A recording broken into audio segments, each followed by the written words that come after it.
somebody's like country of origin would determine if it's like valid to A, remove them from the country if they commit a misdemeanor, or B, then compared to if they're born here, put them in the Oval Office if they commit 34 felonies. Like I think that my overwhelming point here that I'm trying to make is that it's just hypocritical to suggest that law and order for thee but not for me, right? And I feel like if you truly want to come down hard on crime, that you can't really be picky and choosy when you want to come down hard on crime. And I just think it's very, very hypocritical to, in one breath, say, if you've committed this misdemeanor, then you deserve to get removed from the country. Then you deserve to be illegally deported with no due process to a center for terrorists in El Salvador, where you're beaten and tortured, like Abrigo Garcia and many Venezuelan immigrants have under the Trump administration. But then if you're a 34-count felon, then if you've been adjudicated to have raped a woman, then if you've boasted about hitting on women, sexualizing 10-year-old girls, sexually exploiting women and girls at beauty pageants, being held civilly liable for lying about the valuations of your properties in New York, intentionally concealing classified documents at your private estate in Mar-a-Lago, Florida, and infringing on the Constitution 4 times in 10 months, that means that you get to become president, right? I just think it's hypocritical. Do you see where I'm coming from? I 100% see where you're coming from, but like in the same breath, like I go back to the point I made, like a lot of these people here like are not supposed to be here, and then you come over to where we at and like do bad things over here. Like even if it's just a simple misdemeanor, you still like somewhere where you're not supposed to be at doing things that we don't allow to be done over here. Like that's okay, well, exactly. In that breath, you're saying, well, we don't allow this here, right? Because it's breaking our laws. Therefore, we need to give you the maximum punishment of, extradition and removal to a center for terrorists. Okay, well, we also don't allow grape here, but then when Donald Trump rapes a woman, you make him president. I think that's still hypocritical. I mean, but like he didn't go to jail for that. I mean, so like technically, that's technically, but we can just say that's alleged. But like we can say that. No. It's not alleged. It's proven in a civil court of law. But like he was born here. That's just my exactly. So what it sounds like is you don't care, right, about breaking the law. Okay, you don't care about. I know that you don't care about like crimes because you don't care about violent crimes like rape. You don't care about these things, so just don't act like you do. Okay, right? So why should we deport 11 million undocumented immigrants in this country when it only hurts this country, it destroys our economy. They account for 8.4 million of our laborers, 11 million of our consumers, according to the American Immigration Council. You kick them all out, and in the process of doing so, you're also reducing our own GDP of around 1.1 through 1.7 trillion dollars per year. You're reducing our own government revenue of around 100 billion dollars per year. You're making our labor force less productive. You're making our industry significantly less productive. You're hurting them. You're hurting us. You're hurting the country. You're hurting our positioning on the global stage in the global economy, right? And you're increasing crime rates because they're less likely to commit crimes on American soil compared to U.S. citizens. And you're increasing the nominal amount of crime in this country because in destabilizing the economy, you increase poverty, and poverty causes more crime for the end goal of what? Like all those negatives are bound to happen in doing a mass deportation. Now, what is the positive or the positives that overwhelm those negatives and still yet justify the operation?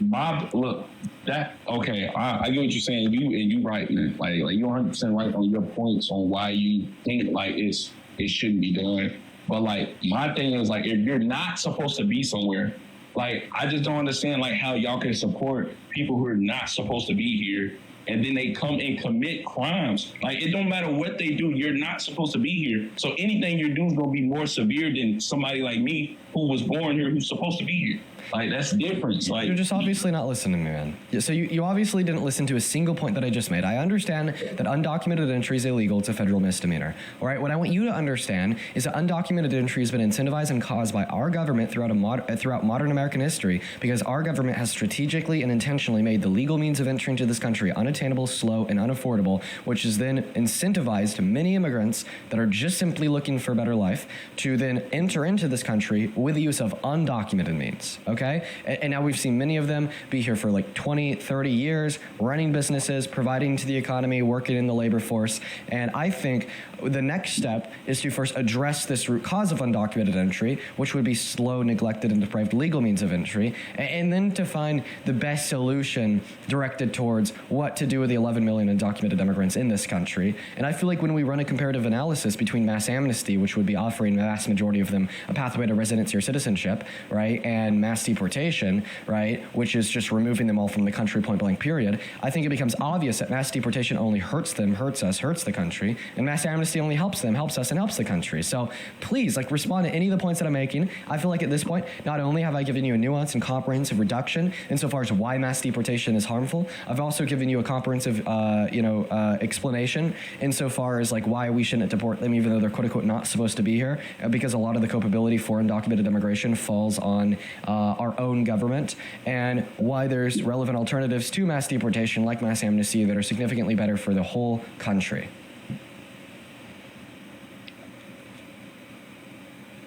I hate to say it, but you're right.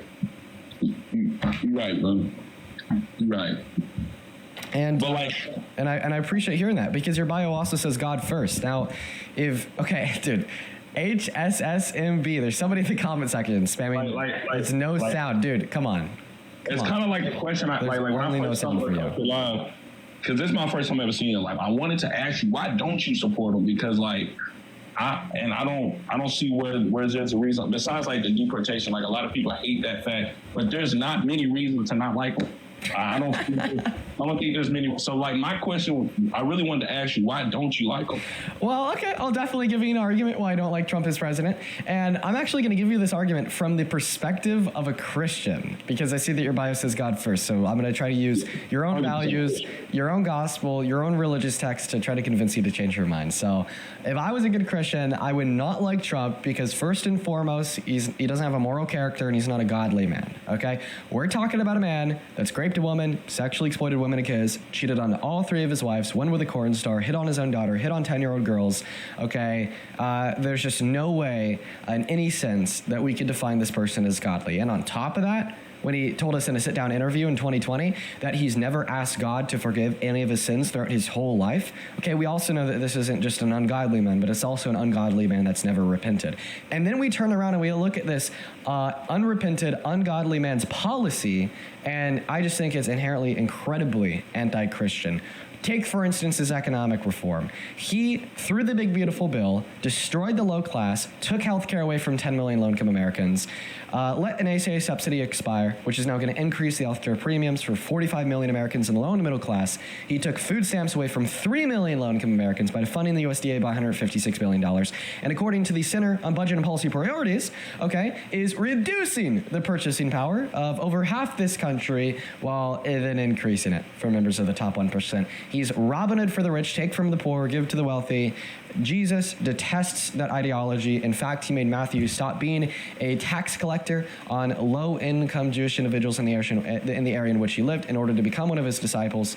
Jesus gave free bread, fish, and wine to all the people joining him on the Sermon on the Mount. Meanwhile, Donald Trump won't even abide by a court order that legally forced him to pay out food stamps to 16 million starving American children during the last 12 days of the government shutdown.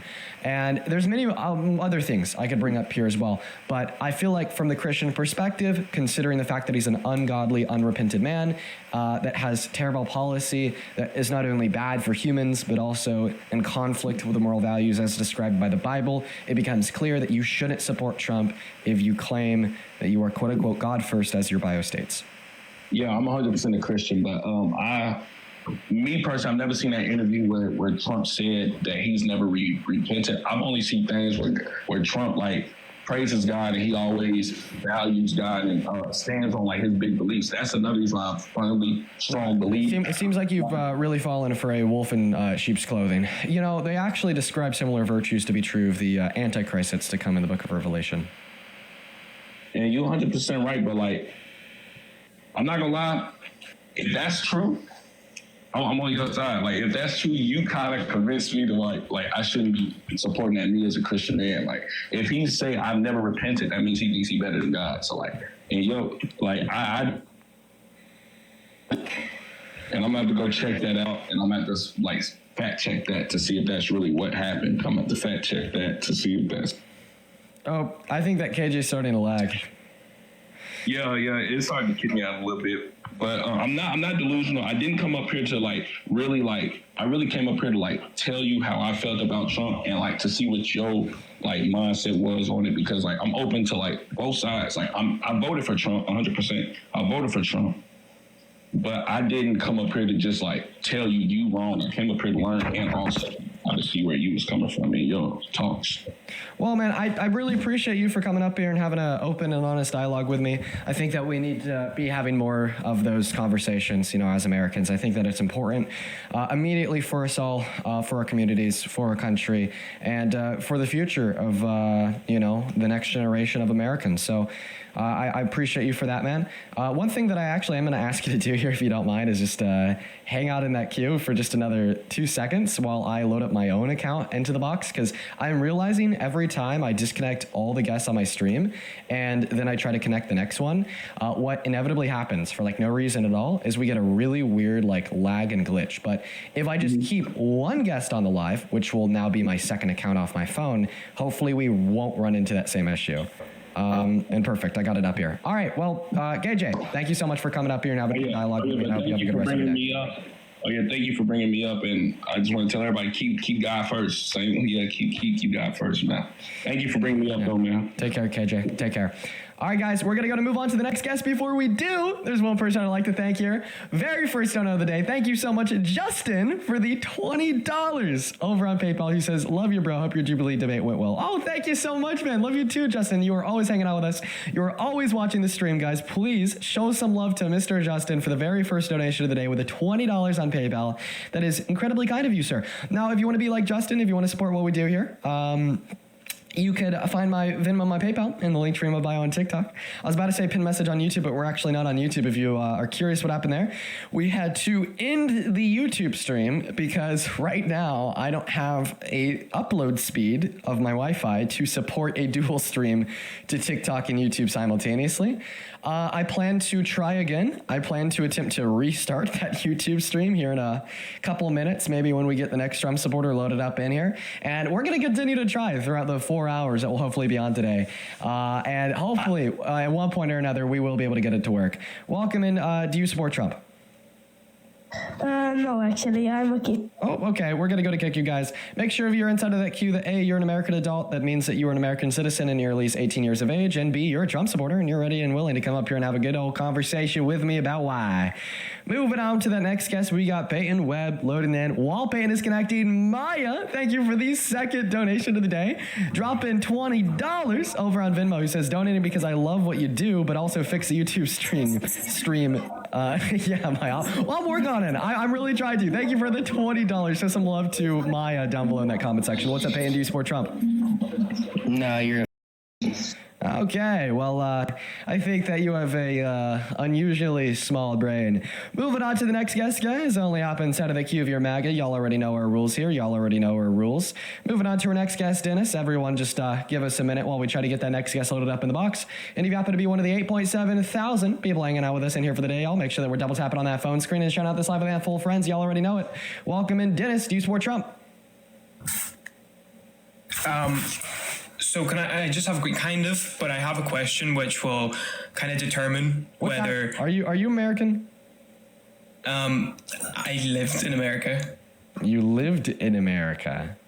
Yeah, I'll probably be moving back, but listen... Don't trust it, man! Moving on to the next guest, only up instead of that queue if you're an American adult that supports Donald Jimothy Trump as president. Please, please, please, please, please. Follow our rules, quite frankly, follow our rules. Moving on to the next guest. Hello, do you support Trump? Yes, I do. And how old are you, Jameson? I am 19. What year were you born in? I was born in 2004. You're terrible at math, Jameson. I know that. Yeah, the youngest that you could be born in 2004 is 20 if your birthday were to come in the next 2 weeks.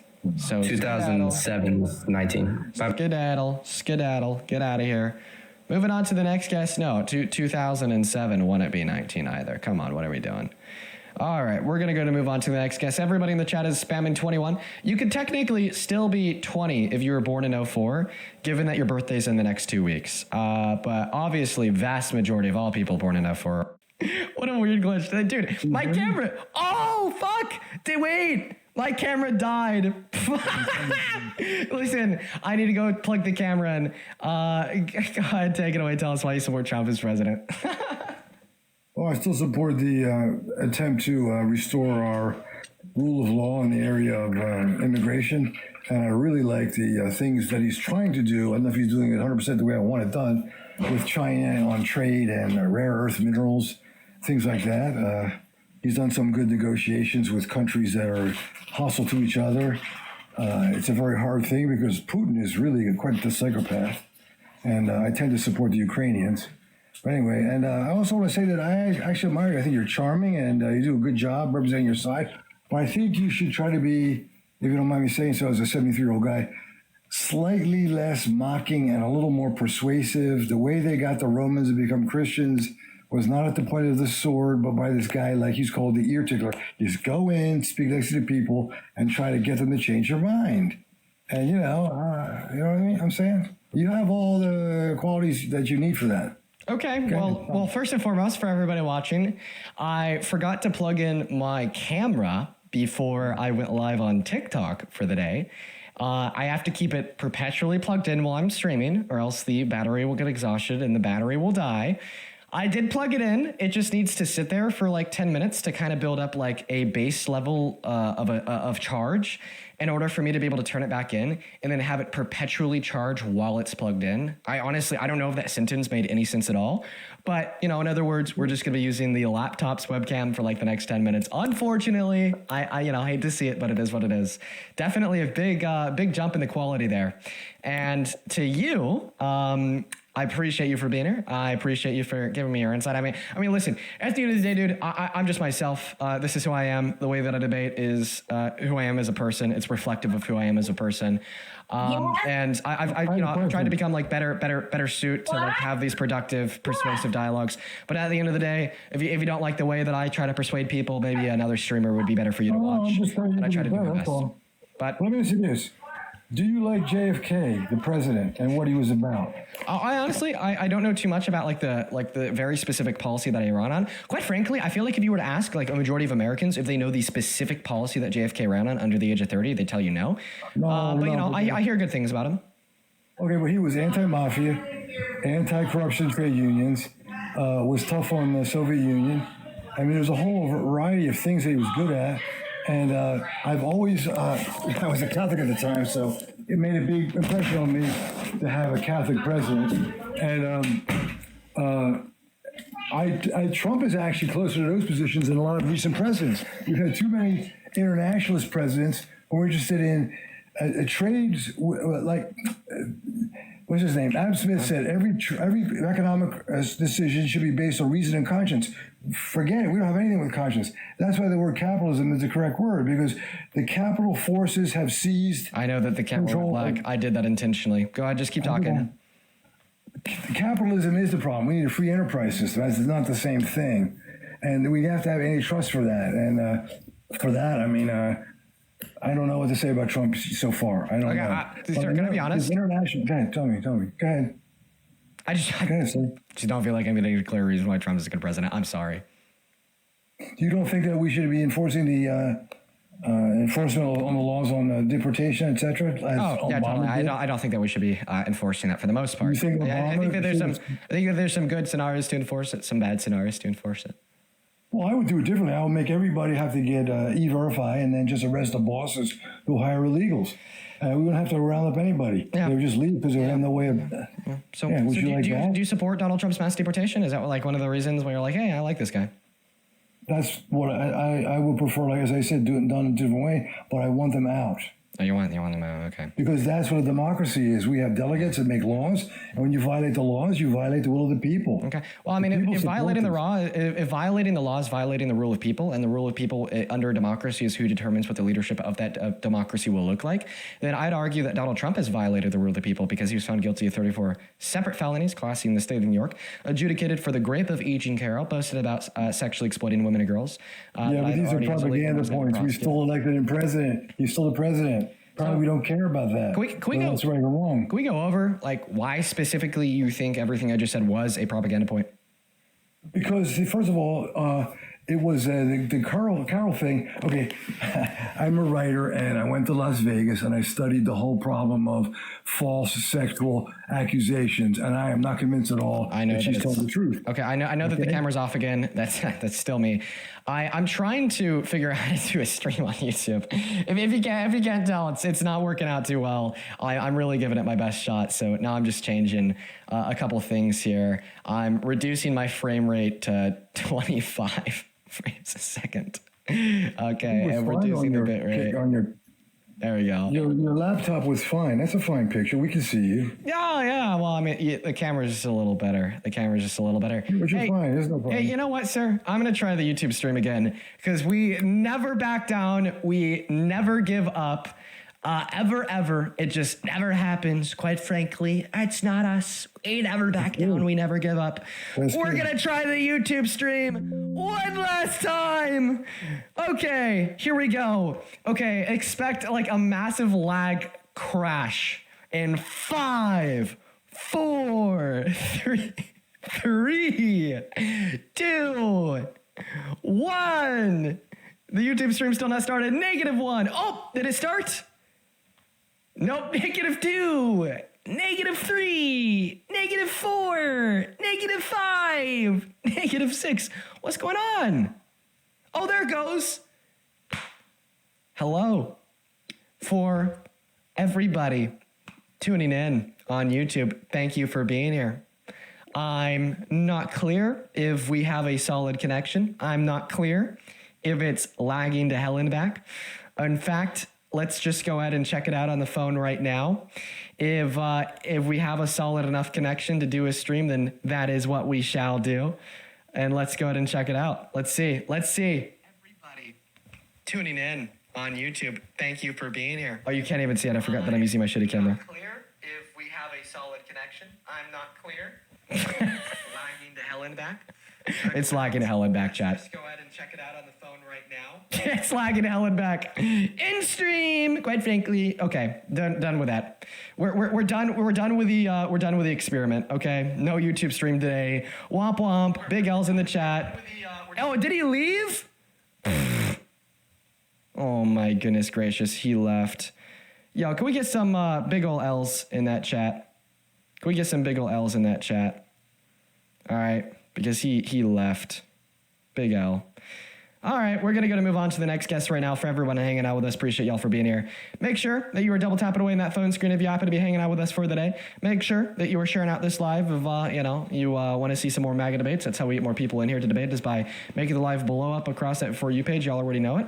And we're going to move on to the next guest right now. Hopefully, here in a moment, we should be able to turn that main camera back on and get back into the debates. Off of the Sony A7 III, but it is what it is. What's going on, Charlie? Do you support Trump? Scheduled lag spike. You know, we just had to allow for our shitty, archaic 90s connection to do its thing real quick. You know, that was a scheduled and expected, maintenance lag spike. You know, we just have to ensure that happens right around every 20 through 45 seconds. However, we are back now. Let's go to move on to the next guest. Right now, go ahead and hop inside of the queue if you are an American adult that supports Donald J. Trump as president. Somebody in that comment section said new setup. Yeah, this is the new and approved Dean Withers studio. We're really making money moves over here. Moving on to the next guest. Here we go. Everyone, just give us a minute. We might have another lag spike. Hello, do you support Trump? No, I just want to say I appreciate that, but please stay out of the queue. You know, just because the guests joining have the ability to cause a lag spike, if you're a supporter, please don't join. Hello, do you support Trump, Peter? Yeah. How old are you? 18. What year were you born in? Why do you want to know? 2007. Because I have to ensure that you're 18, bud. Now, thank you. Okay, bud. Trump supporter? Yeah. All right. Hang on. I'll still be able to hear you. I'm just going to go turn on my camera. We're going to see if we can get that high-quality stream back. Go ahead and take it away. Tell us why you support Trump. Well, I think what he's doing for the economy is good. Why do you want to... Okay, bud. I'm just going to go turn on my camera. We're going to see if we can get that high-quality stream back. Go ahead and take it away. Tell us why you support Trump. Well, I think what he's doing for the economy is good. With That supports Donald J. Trump as president. I would really appreciate it if you guys would just follow my rules, please. Okay. Hi, Dean. It's really nice to meet you. Yes, I do. Okay. And how old are you? I am going to be 22 on December 30th. Okay. Well, happy early birthday. Happy early birthday. Here, give me a second, guys. If you want to support me, if you want to support me and support what we do here on stream, you can find my Venmo, my PayPal in the link tree in my bio on TikTok. I get 100% of those proceeds. They go straight. And I just want to get your insight in regards to that. I don't know if you debate this topic much, but it was something that I'm very passionate about, and I would love to hear your insight on it. Yeah, for sure. Just give me one moment. Christina, thank you so much for the $20 over on Venmo. I appreciate you so much for your kindness. That is Kristina. Appreciate you so much for your love and your kindness. Show some love to Christina down below in that chat. Thank you so much for your kindness. Let's get 200 Christina W's. As well as Aaron, appreciate you for the $5 on Venmo. Says, hey, Dean, I've watched you since the OGCK Jubilee debate. My dad is a big Maga, but last night I think he finally broke some ground. Dude, let's go, Aaron. I'm so proud of you. That is awesome. And Rami, thank you for the $25 donation as well on Venmo, who says W Parker Team. Rami, you switched up on me last night, but it's okay. I still love you. Thank you for the $25. Let's get 250 Rami W's, 200 Christina W's, and 50 Aaron W's. Appreciate you guys so much for your love and kindness. Now, back to you, just out of curiosity, how many minors have gotten a sex change operation in this country in the last 20 years?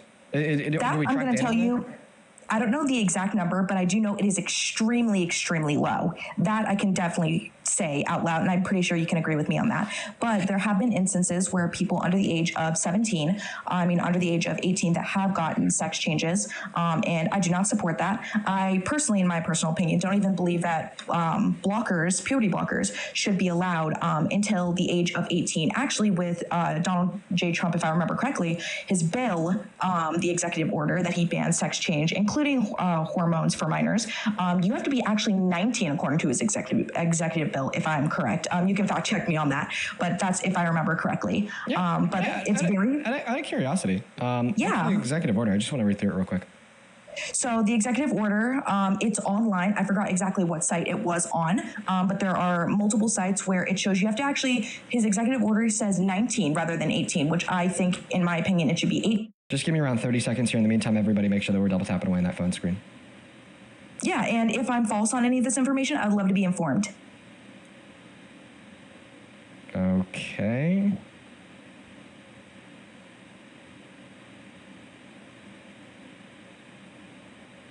Okay. So far... Sorry, I'm such in shock I'm talking to you right now. Oh my gosh, I've always wanted to have a discussion and conversation with you in regards to politics and stuff like that. So this is crazy for me. Okay, so it's good to have you up here. Okay, all right. Yeah, I just read through, got a general synopsis. It's not too long of a presidential executive order. If anybody's curious on reading the executive order, you can find it online by typing in Trump EO, protecting children from chemical and surgical mutilation. This was signed into law on January 28th this year. So I'm actually really happy that I read through this executive order because it doesn't ban the operations at all. It says it does not ban? Nope, there's no introduction of any new legislation or criteria in which hospitals and clinics around this country have to abide by that would legally restrict them from performing these operations. The text of the order is pretty clear. It just says that they want to put more pressure on any clinic or hospital offering these operations to stop offering these operations, and they want to take away some federal funding. So, in all reality, you were able to name one 17-year-old that's gotten a sex change operation in the last. This is true, yeah. And because this executive order, right, doesn't ban the operations, it just simply says that we don't want them. I'm going to direct Pam Bondi to look at any applicable law to see if there's any law that could be applied to stop these operations. By the way, if there was, that had already been litigated in a courtroom. I'm not going to lie. And it just says that we want to try to defund these hospitals in any way that we can if they are offering these operations. I just don't know if there will be any material outcome to suggest that because of this executive order, we can expect a child that would have gotten a sex change operation to not get one, considering the fact that I just don't know where that's legal. I'm not going to lie. Don't know where that's legal. And B, because this doesn't make it illegal, it just puts more pressure on hospitals not to do them. But I'd argue that there's already a lot of pressure on hospitals not to do them, because I think that we could all kind of agree here, right? For the most part, as far as I'm concerned, minors probably shouldn't be getting sex change operations. I think when it comes to HRT, it's a different question.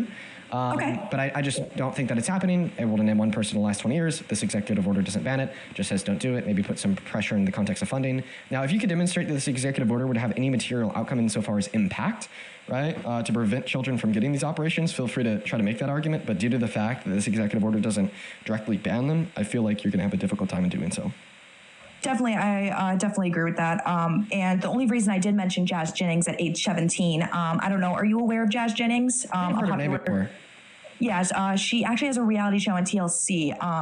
It's going through her transgender journey. So the only reason I mentioned that is because she's the most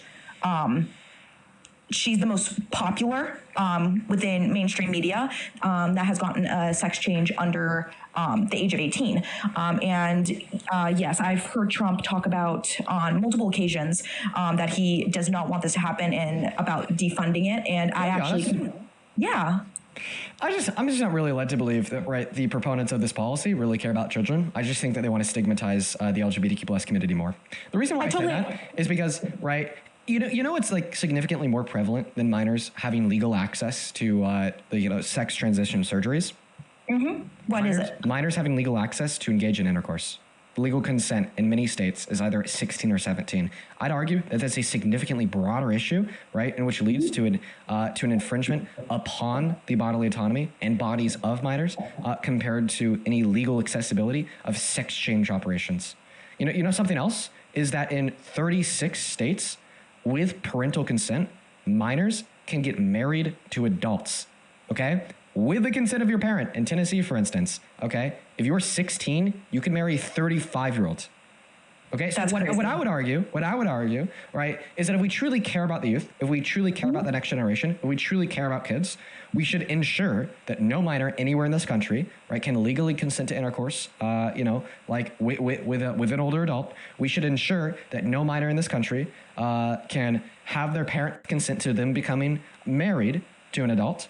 Okay. We need to ensure, right, that we are not having children dying in their schools because of shootings, that we're not having young adults dying on college campuses, right, like 2 did not even a week ago at Brown University, which Donald Trump responded to by saying, well, this is unfortunate, we just need to pray. But then all of a sudden, when it's about sex change operations that don't even happen, you're able to give one example from the last 20 years. It's no longer thoughts and prayers, but change in action by passing executive orders to defund any hospital offering these services. Okay. And we also need to ensure that our children are fed. I mean, the same guy, right, that apparently cares so much about our youth, okay, so much about our youth, banning the sex change operations, okay, was also the same guy that refused to abide by a court order, okay, less than 3 months ago to pay out food stamps during the last 12 days of the government shutdown, leaving 16 million American children to starve. So I think that when we broaden our scope, okay, when we're not so narrow focused on one specific issue, it becomes clear that Donald Trump is damaging to the youth of this country. It becomes clear that his administration is damaging to the country as a whole, youth or old, and that absolutely under no circumstances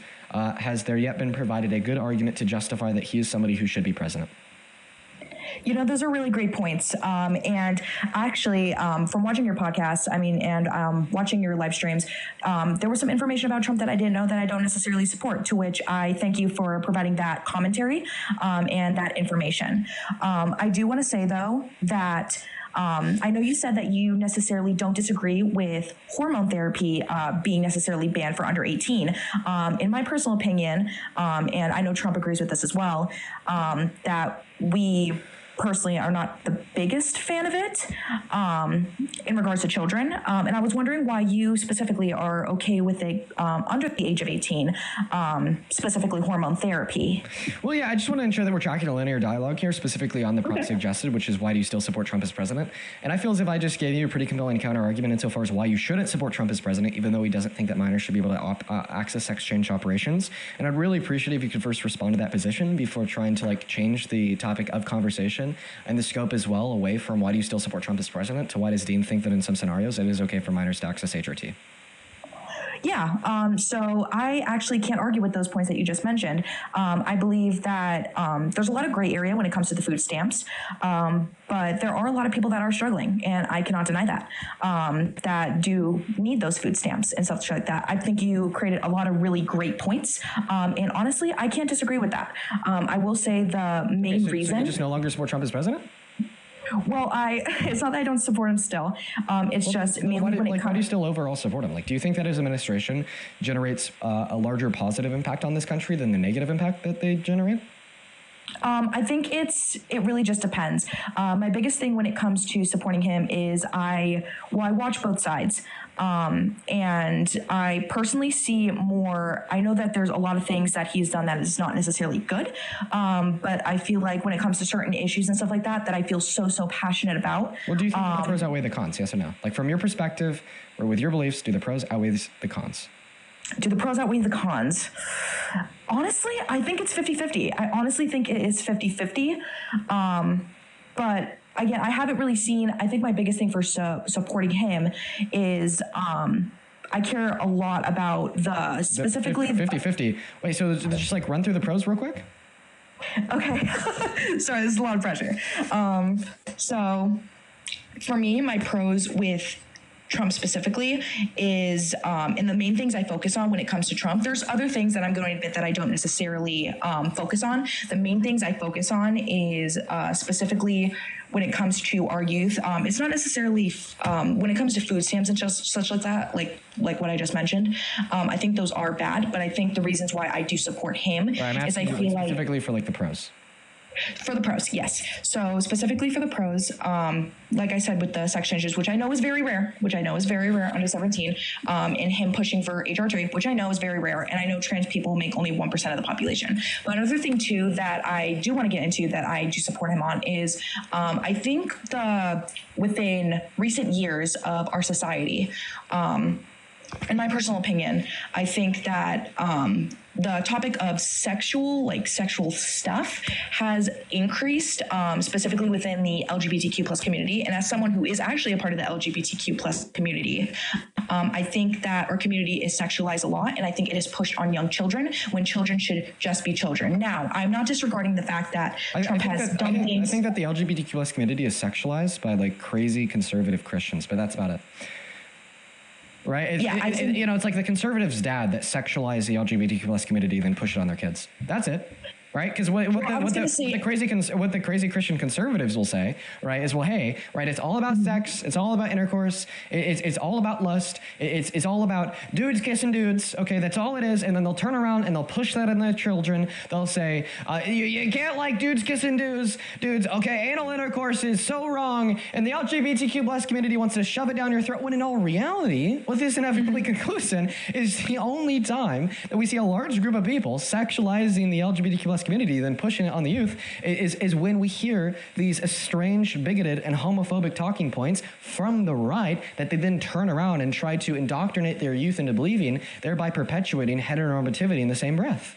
All right, but when we look at the LGBTQ plus community, I mean, all that we see is like truly like a push for inclusion, a push for acceptance, and a push to being equal too. Right? Like the LGBTQ plus community wouldn't exist in the same way or manner or fashion that it does today if there wasn't historically and still today, right, forms of bigotry surrounding lesbian people, surrounding gay people, surrounding bi people, surrounding queer people, surrounding trans people, okay? Right? If your sexual orientation, if your gender identity wasn't looked at any differently than a difference in the color of our eyes, okay, then the LGBTQ plus community wouldn't exist for the same reason the blue eye, green eye, brown eye community doesn't exist, okay? Which demonstrates that it's not about sex, it's not about lust, it's about love and inclusion and being able to accept people regardless of what their sexual orientations are, right? Because our sexual orientations are something that we can't choose, we can't change, right? And in relation to the LGBTQ plus community, right, don't harm anyone.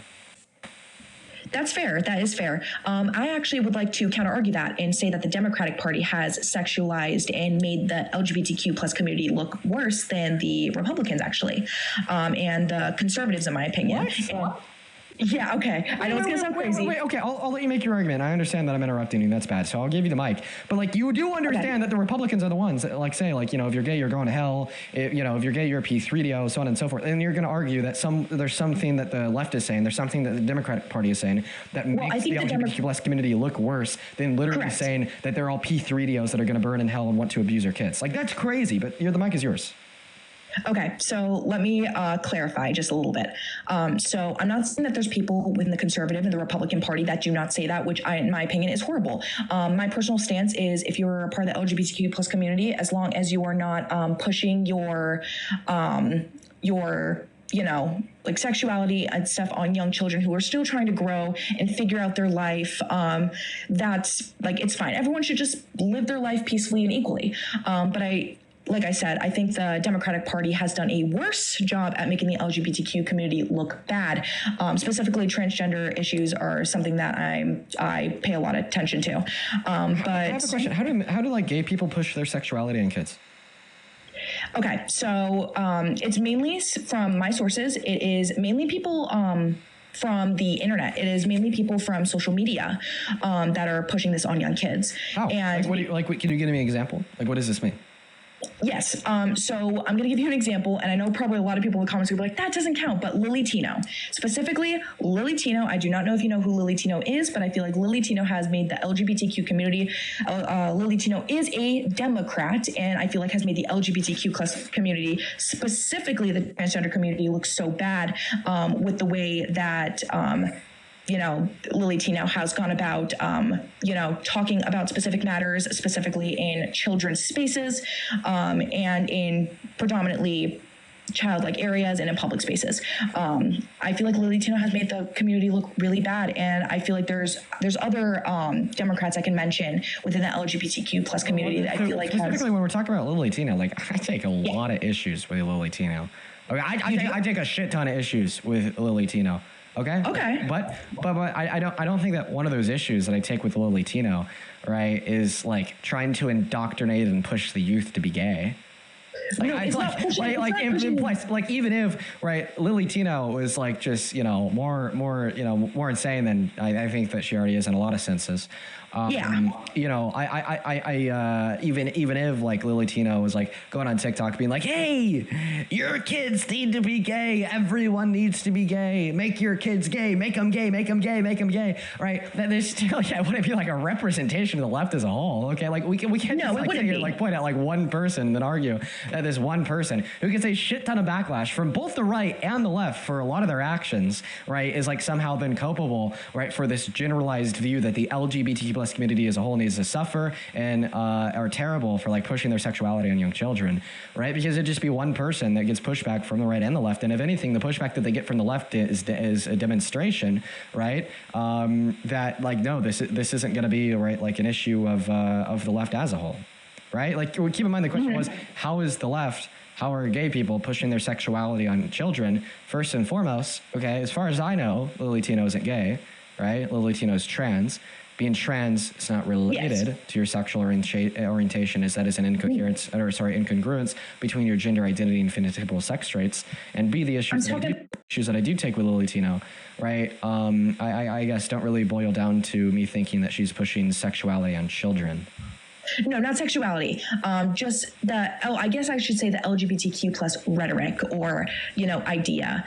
And there was also, I believe, 2 or 3 other teachers that were on TikTok who specifically mentioned that they were non-binary, part of the LGBTQ plus community by definition, that were asking students, young students, kindergarten, I believe, or it was in elementary school, children to refer to them as a certain thing, not a he or she. And that can, I was going to say that can confuse a child.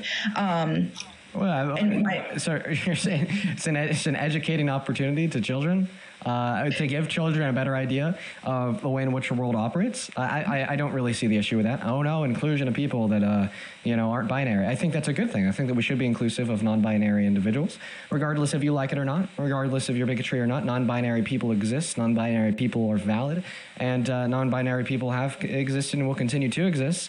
And I'd say that the point of school is to teach those in which are being educated about the world and the reality around them at an age-appropriate level.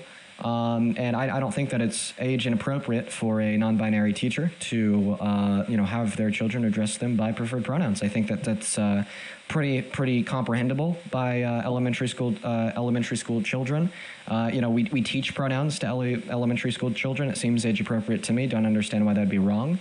And I don't think that just simply being something is therefore necessarily pushing it onto those around you, right? Like, I'm a straight man, so if I was a teacher, and, you know, I had my students address me by he, him, you know, like, I wouldn't be pushing, right, like, being, like, a man on my students, right? I wouldn't be pushing having he, him pronouns on my students because I'm straight. You know, if I were to, like, you know, bring my wife into work one day, or she were to maybe drop me off some lunch because I was stuck, you know, governing detention or something like that, having her come into the classroom, her dropping off the lunch, me giving her a hug, wouldn't be like me pushing, right, heterosexuality onto the children that I'm teaching.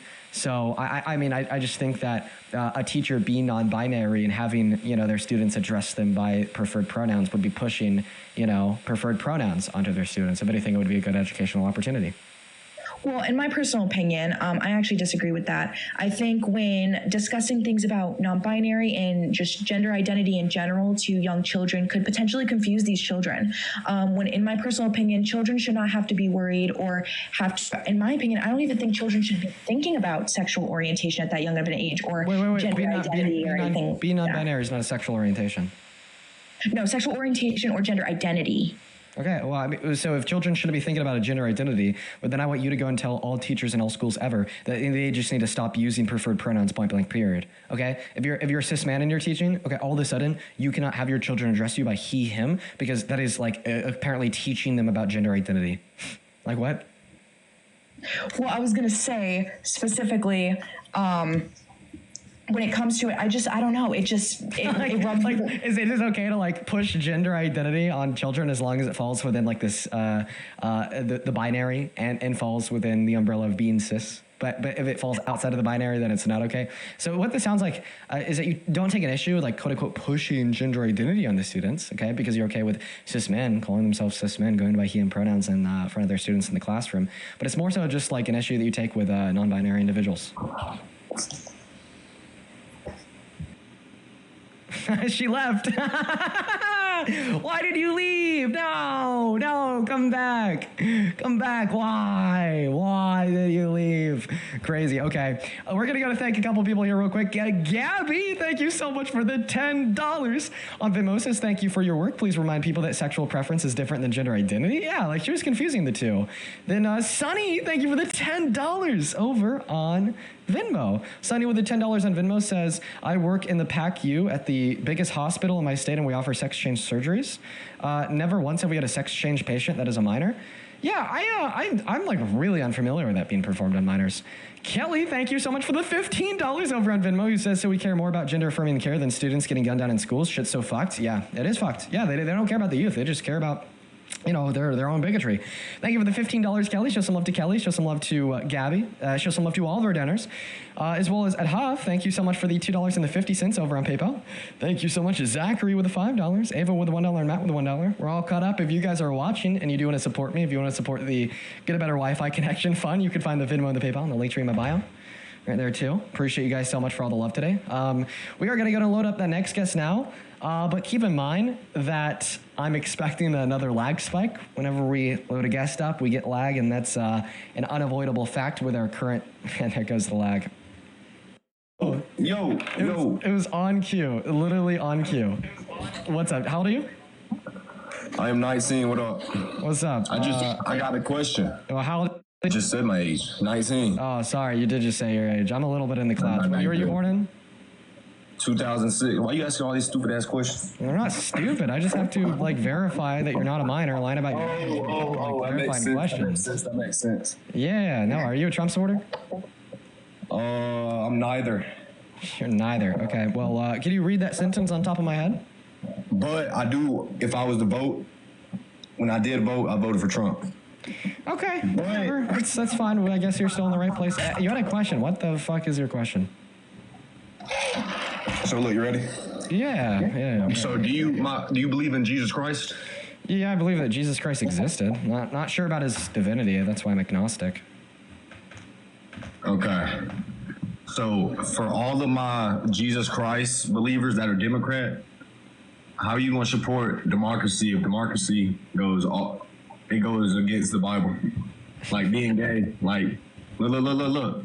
Democrats support say non-straight. We got to use very specific Democrats support the LGBTQRS community, right? Noah, we got to use like vague language here so we don't get taken up by TikTok. Instead of saying that's on me. That's on me. Say non-straight. Non-straight. So look. Yeah. Everything that the Democrat Party stands for goes against the Bible. I will happily debate you on this, little bro. So how are you a Christian and also going to be a Democrat? I'll tell you. I think if you are Christian, you should be a Democrat. Explain. Yeah. Well, I mean, let's just like go over like the gist of the Bible. Okay. Psalms 32, I think. It says the glory that you give to those with lesser than you is the glory that you'll be given in the kingdom of God. Matthew says, okay, right, the way that you treat those with lesser than you is the way that you're treating the Lord your God. Jesus says that a rich man is just as likely to enter into the kingdom of heaven as a camel is to pass through the eye of a needle. Jesus also made Matthew quit his job as a tax collector on the poor in order to become one of his disciples. And Jesus seemingly loves to give food to those that are hungry, mentioning Mount Sinai and him giving free fish, bread, and wine to everybody who was there. And because of these things, I would argue that the left's policy of wanting to help the low class, the left's policy of wanting to help the working class, and the left's policy of supporting these essential social safety nets, giving free food to starving children. So you're saying that the left class is Jesus Christ. And low-income Americans, right? It's just significantly higher in alignment, right, with the moral prescriptions and teachings of the gospel and Bible compared to something that we'd see on the right. That just made my mind befuddled. What? My mind is befuddled. Okay. You basically compared Jesus Christ to the left. No, I described how there's a lot of moral teachings in the Bible that are closer in ideological alignment with the left compared to the right. So how does the left, how do they strive to have lower income? Like have the lower income class? That wasn't even a coherent sentence. Let me think. How does the left to have lower income? Bro, what are we doing? No. How they strive to help the lower income? I just gave you an example, right? The left are the ones that are pushing for social safety nets. They're the ones that wanted to keep food stamps running. They're the ones that wanted to keep an ACA subsidy continued on. So, right, the cost of healthcare through the Affordable Care Act doesn't jump by 300% for 45 million Americans. They're the ones that have passed pretty much all the policy in the history of this country designed to benefit homeless Americans, designed to benefit low-income Americans, designed to benefit the working class. Meanwhile, the rights are the ones that just want to protect corporate interests to a higher degree than the left. The rights are the ones that want to cut the taxes for the rich, even if it means disenfranchising the poor. And I think that these are the facts. I mean, this is why we saw Kamala Harris ran on tax cuts for the working class and Donald Trump ran on tax hikes for the working class. Pretty self-evident. Also, chat, I see what you guys are saying in the chat. All right, I got one more question. If that's true, if he's following, feel free to, drop a screenshot, drop evidence inside of a private ticket, inside of a... Following kids is insane. Yeah, just go ahead. I'll only call you out if there's evidence. Private ticket in the Discord chat. I on my phone. But what was my last question? Look, this is my last question. Do you think there's a higher ups more than the government that's just controlling us and separating us from left and right? Why can't we all just come together? Well, we can't come together because people like you are really fucking silly and cause division. The first thing I said on this live was that it was like wrong to not be straight. Okay, how the fuck am I supposed to come together with you? Well, biblically, that's what it says in the Bible. Okay, yeah, really, what verse? If we want to, no, tell me what verse. If we want to live for Jesus, yeah, what verse? We can't. See, look, with the left and right, that's making us live for the world. What verse? That's how what verse of the Bible? Everybody lives for the world. What verse of the Bible does it say that it's wrong to not be straight? What verse in the Bible? Yeah. It says man shall not sleep with other men. Okay, so first and foremost, this is going to be Leviticus 22:13. If you accept the teachings of Leviticus, then thereby, because of that fact, you'd also have to accept Leviticus 25 verses 44 through 46 that literally say that slavery is okay. So you'd have to argue that if it's wrong to be gay, therefore it's okay to own slaves, which is completely incoherent, right? This is why, we laid the Old Testament and we put the gospel. I'm not done cooking, Noah. You listen up. You're in class. You're in class, Noah. Noah, you're in class. Sit down, shut up, and listen. Listen to Professor Withers. Now, on top of that very first absurdity with referencing the book of Leviticus in the Christian Bible to justify that engaging in non-straight intercourse is wrong, there's also a big difference between engaging in non-straight intercourse and being gay. Being gay just means that you possess same-gendered attractions. So I asked you, what verse of the Bible says that it's wrong to be gay? And then you told me a verse in the Bible that says it's wrong to engage in gay sex. Okay, but being gay and gay sex are not identical. Thank you, Noah. Get pushed. Bro, being loud doesn't make you right, bro. What made me right was the calm down, bro. I got you angry. Hold on, bro. Just calm down. Wait. What made me right wasn't the toneness or the loudness of my voice, but rather the facts suggested in the justification of my argument. That's what's up. I got one more question for you. No. Respond to that argument. All I know is he literally says that your male and female slaves may come from the country. You got to read. You can't just pick scriptures out. You got to read the whole thing. Come on. So you can't just take very specific verses out of the Bible. You need to know the context. So when you were trying to justify your argument that it was wrong to be gay because of Leviticus 22 verse 13 that says man shall not lie with man, what's the surrounding context? Why would God make woman and man to reproduce? Dude, I don't know. If you were just not listening, I asked you a question. Can you respond? I'm leading up my question. Why would God make men and women to reproduce? No. I want an answer to my question. That's only fair. Repeat the question for me. So you said that we can't just take verses out of the Bible unless we understand and have knowledge of the surrounding context. But you took a verse out of the Bible. You argued that it's wrong to be gay because of Leviticus 22, verse 13, that says men shall not lie with men. So what is the surrounding context? The surrounding context of that, just that scripture alone? Yeah. Yeah, what is the surrounding context? Since you obviously know it, since you only quote Bible verses when you understand the surrounding context in scripture. I can't hold on, bro. So what happened to knowing the context? So I have to know the context for Leviticus 25, but you don't have to know the context for Leviticus 22. Very interesting. Thank you for the Vikings hammer. I appreciate you for the love. I didn't say all that. I said you got to read the whole thing. Well, obviously, you think you got it because you haven't. Well, the whole thing about Leviticus.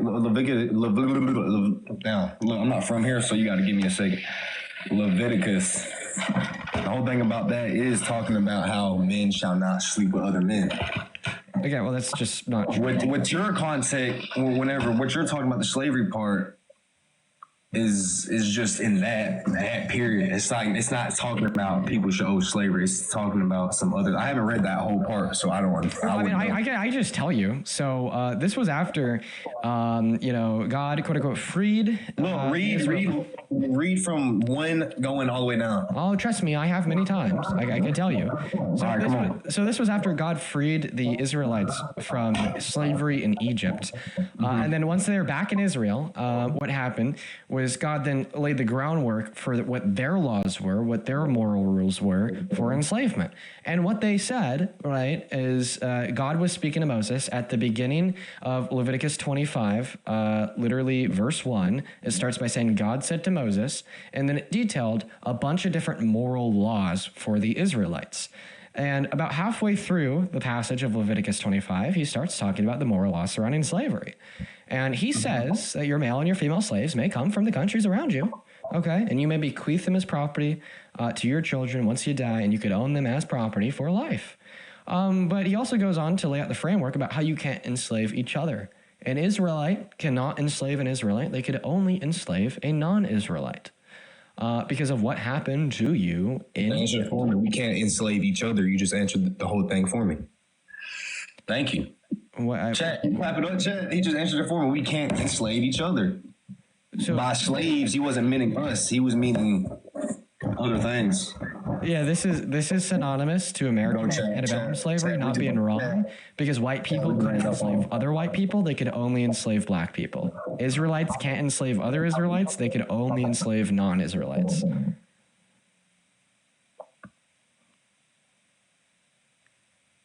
I mean, how do you feel about like Kamala Harris losing? I think that she lost because of people like you. What I do? Well, that's the thing. You didn't. Do you honestly think Kamala Harris? It's what you did. It's what you didn't do. That matters here. It's what you didn't get. It's what you didn't read. It's what you didn't learn. It's what you didn't research. It's what you didn't investigate. It's what you didn't pay attention to. It's what you didn't look into. That's what matters. You didn't have to scream that shit. You could have said it at the same time. I wasn't screaming it. Yo, Kelly, thank you so much for the $2 over on Venmo. Kelly with the $2 says, ask this guy why God put the G spot in the booty hole for men if he doesn't want us to have Segex. Okay, that's just. Why? Why did God put that there? I ain't gonna lie. Why did he put that there? How am I supposed to answer that question? Yo, listen, bro. Okay, first of all, we know. Listen to what I'm saying here. First of all, listen. I'm about to cook. You gotta listen. First of all, we know that being gay is caused by biological inclinations that you can't change, you can't control, you can't choose. Okay. Science prove that. Gay men have a larger interior commissure on average compared to straight men. The interior commissure is the lining of nerves between the two hemispheres of your brains. They also have an association along the XQ23 chromosome, and they have different traits of a certain subsection of the hypothalamus that neuroscientists call the AINEH3. At different levels of neuronic hormones as well, like FSH. So, but on top of that, outside of that, what that tells us is that we know that our biology makes us straight, our biology makes us gay. Who designed our biology under the Christian worldview, we call him God. Okay, so God designed the biology of gay people. He made them gay, and then he put the G spot in the anus. So in other words, God is, I was about to make a basketball reference, but I don't fucking know basketball. whoever, gave the layup to Kobe to hit a slam dunk, relative to him giving the layup to gay people to hit a slam nut by making them gay through these biological predispositions, then putting the G spot inside of the anus. Okay, so honestly, if Christianity were to be true, God seems pretty inclusive. Fuck. Look. I didn't look. I'm just now finding out. Who else just now finding out guys have G spots? What the? Hold on. Wait a minute. I gotta wrap my head around that real quick because I'm just now realizing that. Yeah. I've never just asked that question or ever just looked that question up. Yeah, why the fuck did God do that, dude? Yeah, I mean, right? Shit. If it's wrong, why the heck? Hey, we don't know. Look, I don't know. Is God a sinner? Is God a sinner, sir? Does God like the socially taboo? We don't know where half the things God do. We don't know why. We don't know why. Did he send his only son into the body of a man? I mean, he did. As far as we know, never had a wife and never reproduced for a reason, sir. He was getting lit. He turned water into wine. He was getting lit. Yeah, out here turning water into a wine. Didn't have any children. No reported wife. Body of a man. Put the G spot in the anus. Biology makes us gay. It just so happens to be the only God out of any of the major Abrahamic religions that put themselves into the biology of a man that they created. Just saying. Is this blasphemous? Is this blasphemy? You can tell me to stop. I don't know what God believes. All right, so look, in your religion, what's love? I'm agnostic, so I don't hold to any particular religion. Love, I think that love is a really difficult word to define. I know that I love my girlfriend. I don't know if I'd be able to define what that means. Even if she's with her, I love spending time with her. I always want the best for her. I want to do what will further her own goals, her own self-interest. I want to do what will lead to her living a happy life. I want to do what will lead to her flourishing, so on and so forth. But you asked me a question? Hey, great job for having a girlfriend. Yeah, I'm not expecting that coming. Okay. Good job. You asked me a question. What was your question? I didn't ask you a question. You think you asked me if I'd still love her if she cheated on me? Oh, yeah. Yeah. I mean, I break up with her if she cheated on me, but I don't think that would like flip a switch and I just no longer love her. Okay, like I think that I think that attachment and love is a little bit more complex than that. You're not religious. My bad. Okay. I can't really give the whole because I forgot you weren't religious. That's yeah. Well, we're gonna go ahead. We're gonna move on to that next guest. Yeah, hey, it was good talking to you though. Well, yeah. Would you mind just hanging out here for a second while we get that next guest in? Sure. Just get off, bro. We get a lot of lag. Okay, Noah, appreciate you for coming up. You have a good rest of your day, man. You too, man. All right, what's up, Carrie?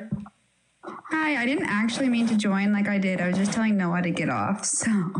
Oh, are you a Trump supporter? Yeah, I'm Republican, but.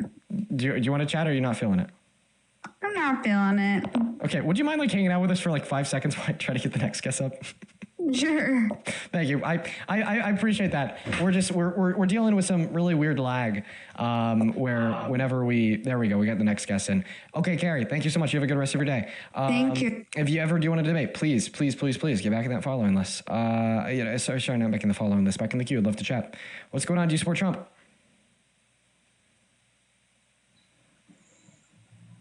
Hello?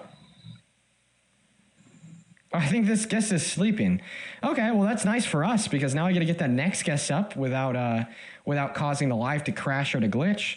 So we're gonna leave the sleepy man on for now. What's going on, Charlie? Do you support Trump? Man, that dude's an idiot. Yo, dead ass Charlie. Oh, but? Yo, Dean.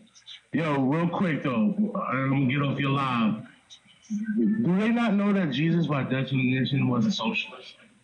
Yeah, I did know that. Yeah, I know. I would argue that.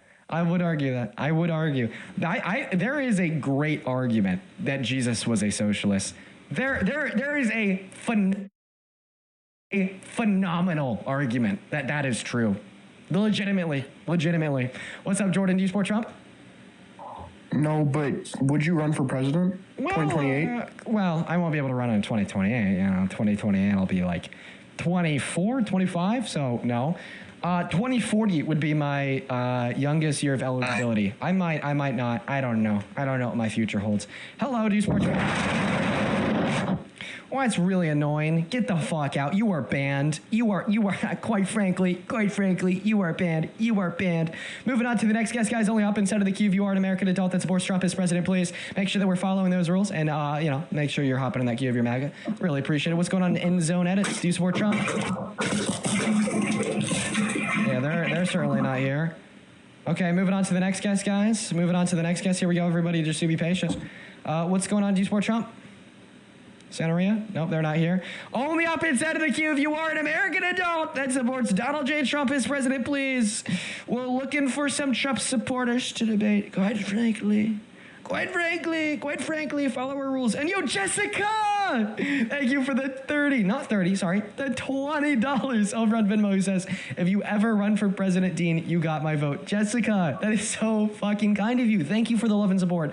Thank you for your contribution. Thank you for the $20. For everybody watching now, please show some love to Miss Jessica down below in that chat for the 20. If you want to be like Jessica and you want to support us and what we do here, allow us to continue to run these streams for 4 hours a day, 7 days a week, 4 weeks a month, and 12 months, there we go, a year. You can find my Venmo, my PayPal in the link tree in my bio. I get 100% of the proceeds over there. And I appreciate everyone so much. You could even attach a message. What's going on, MAGA? Do you support Trump? Dean, I love you. Can you please come over for Christmas Day? Have a good rest of your day, bro. We're just looking for Trump supporters. Moving on to the next guest right now. What's up? Do you support Trump? Sleepy has. Yes, I do. How old are you? I am 21. Okay, yeah, give me one moment to just catch up on the donations, and then I'll pass the mic over to you. Over on PayPal, Jacob, thank you for the $10. Thank you so much for the love, Jacob. Let's get 100 Jacob W's. And then Abigail, thank you for the $15 on PayPal. He says, the stupidity of these people is genuinely concerning. Thank you for doing what you're doing, and keep it up. Love you. Oh, I love you too, Abigail. And yeah, these guys definitely aren't the smartest. Thank you for the $15. Let's get 150 Abigail W's. Let's also get 100 Caitlin W's, who says they want to change laws based on religion, but we, gay people, are the ones that are pushing things onto kids. Yup, dead ass, get cooked, you cooked them. You fried him, Caitlin. Thank you for the $10. Thank you. Then Justin, thank you for the $5 on PayPal. And Mitzi, thank you for the $5 as well. Thank you. Over on Venmo, Lorenas, thank you for the $5. She says, bless your patience for morons. I try my best. Thank you for the $5. Alice, thank you for the $5. Thank you so much for the love.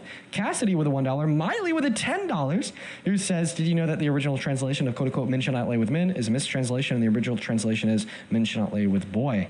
Yeah, is that the verse that invokes arseniokai? Sorry, which is Greek for boy or something similar to that. I'm not sure, but thank you for the $10. And then one last one here. Ray, thank you so much for the $15 on Venmo, who says, donating again, I'm gender fluid and all my students call me Teacher Ray. Some of my first and second graders were confused at first, but they got a hold of it pretty quick. Yeah, that makes sense. Teacher Ray, that fucking works. Like, I don't even think that's too confusing. What's the issue with that? Thank you for the $15, Ray. Show some love to Ray down below in that chat.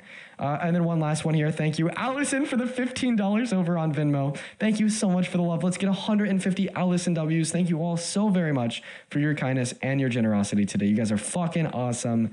Sleepy ass. I'm going to bring up my friend Santana. You're going to debate him on this subject matter for just a second here while I go and I use a restroom. But as soon as Santana loads in, go ahead and take it away. Santana? Yeah, for sure. Where's Santana? Oh, there he is. Hey, Santana. There we go. Hey, I'm gonna go to use the restroom real quick. Yep. I'll be right now. I'll be right back. Go to take it away. Tell Santana why you support Trump. All right. So first things first, I've noticed at the start, before the election period, right? I was hard Republican, right? Mm-hmm. But I've noticed, as my frontal lobe develops, I'm becoming more liberal. Right? Like, I've been seeing a lot of the way this man acts, and it's becoming pretty hard to support him. So, as my frontal lobe develops, as I get older, I think it's quite odd to be a Republican. I feel like I'm on the very hard, turning point where I'm about to become liberal in the next election period. I think I might actually vote. Just to kind of make sure I have a good understanding, if the election were to happen today, right, knowing what you know, and you had to vote between Kamala Harris or Donald Trump, who would you vote for? As of right now, I think I'd finally support Kamala Harris over Trump. Yeah, no, for sure. With that being said, then you wouldn't fall in the find someone else. Guys, only request up if you are a active Trump supporter over the age of 18 and you are someone who is in the U.S. with the ability to vote. Had to kick him because he is no longer a Trump supporter. Based. Do you want to hang out? Sure. Cool. Yeah, hang out for as long as you want. I've noticed that I only get the really weird live glitches and pauses when I try to load somebody in or kick somebody off. Yeah. It's just I just got some new pictures, and so I was hanging pictures in my office. Dude, sick. Hell yeah. Yeah. All right, we're gonna go to get the next guest loaded up in here right now, guys. Only up inside of the queue if you're an American adult that supports Trump as president, please. We just want to debate MAGA. Quite frankly, that's the truth. That's the truth. Yo, Amanda, thank you for the $1 over on PayPal. And then Joey, thank you for the $5 on PayPal. And yes, Joey, I am considering doing that. I'd love to do a Q&A here soon. Then Hannah, thank you for the $1, and Cara, thank you for the $6 on Venmo. It says thank you for your support. Well, thank you for your support. Show some love to Cara. That is CARA down below in that chat. What is going on? Nihilist absurdist. Do you support Trump? Yes, sometimes. You really are a nihilist absurdist. At least you know it. What time is it? For me? Yeah. 10:30. Okay, goodbye. Hello, Liam. Oh my God. What's up, Mr. Withers? What did you make, about $1,500 off me last time I was up here? Liam, just don't talk about the donations. I'm not going to talk about those. But what I want to do, and I think Dean would agree with this, I want to challenge Santana to a push-up contest right now. Okay. Turn on your camera, slap nuts.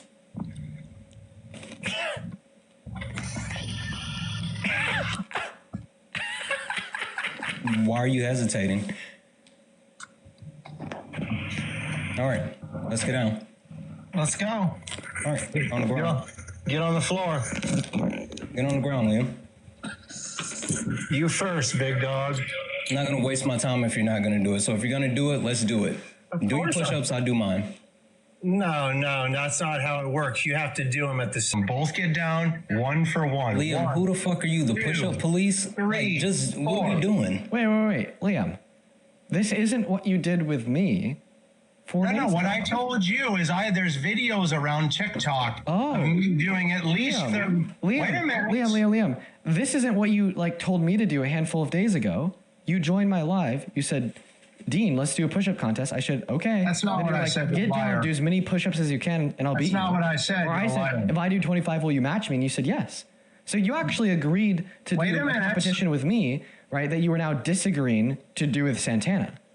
Okay, so listen, is it not true that you can find me doing a push-up contest against Good Trouble and at least doing 35 push-ups? Is it not true that the... yes or no, bonehead? Yeah, it's true that you can find a video of you doing that around 6 to 8 months ago. Is it also not true that in 6 to 8 months? One second. Great. So one second. No, follow-up question, Liam. Is it not true that in 6 to 8 months, your body can change significantly and either increase or decrease the amount of overall push-ups that you could do? Only if you're Santana and stuffing your face with fried chicken, every day. So no, I would be the same. Why fried chicken, Liam? Because you sit on your ass and why did you pick fried chicken, Liam? Because I think you're probably a shitty eater by looking at your body structure, and I think you eat a lot of fried foods. Yeah, but specifically, it's interesting that you went fried chicken. You know what? I'm going to let it go because I already know that you're a racist piece of shit, and I really don't even care about that. Liam. Wow, okay, we're going to throw racist. I eat chicken, bro. The offer is still there, bud. Wait. Still there. Wait a minute. Go ahead and do the push-ups. I can't say that somebody eats fried chicken. That means I'm being racist. Liam, I know that you're very dense and you push back on a lot of points, but so I just want to clarify. There's a stereotype that black people eat fried chicken, eat watermelon, and I'm sure that you. Oh wow! They eat what? They eat what? There's stereotypes that black people eat fried chicken. There's stereotypes. And what else? And what else? I don't know. I don't know these stereotypes. You absolutely know this, Liam. You're just a disingenuous. Come on, dude. I learned this when I was 12. This is insane. One second, Liam. Wow. I learned this when I was 12 about these stereotypes that exist. This is incredible. So it's Liam. It's racist telling someone that they eat fried food and that thickens. That's not what you did, bud. That's literally not what you did, and you're being disingenuous because now you thought that you were going to be able to slide that in without anyone noticing, and we noticed, and now you're sitting here lying. Prove that I was being racist, okay? I've dealt with you enough to know who you are and what you're about. You're a disingenuous piece of shit. That's why you don't get on my platform. I just want people to see your body structure, Santana, is what I'm talking about. Are you so worried about my body, Liam? That's weird, right? You're a grown-ass man, and for some reason you're infatuated with my body. Why do you keep talking about my body? Level, dude. Yeah, you keep saying that, but yet you're for some reason locked in on my body. That's super weird. Shouldn't you be focused on, don't you have a wife? I think your wife would be upset if she knew how focused you are on my body, Liam. That's weird. Projecting, bro. And even my wife would be upset if she knew how much you focus on my body. That's super weird. Yeah. Also, Liam, if you wait, I get that you're giving your wife shade in the summer and warmth in the winter. I get it, dude. It's cool. If you can't recognize the racist implications that can be present, given the fact that you turn around to Santana and were you're stuffing your face with fried chicken as he's a black man. I'm not gonna ever have you. Is that what I was saying? Wait, that's not what I was doing. I think what I'm asking you to do, I think what I'm asking you to do at the bare minimum. I think what I'm asking you to do at the bare minimum is just to make a verbal recognition, right? That is a stereotype that is and has been perpetuated surrounding black people, right? And that it is fair to question that statement that you made, right? And to apologize for making it and just recognize that you did so unintentionally. If you did so unintentionally, if you could do that, right? That's the bare minimum. If you can't meet that bare minimum, I'm never gonna have you on my stream again, okay? Because I just don't platform just intentionally and unapologetic perpetuators of racism. So I mean, I don't think if you can't make that recognition, I don't think I'm gonna have you back up. So you have to prove that I was being racist. Once again, the bare minimum, right, was for you to apologize for saying it and to recognize, right, the racist implications. I have to apologize, Dean. I need to apologize if I was being racist. Just to apologize. Wait a minute. We were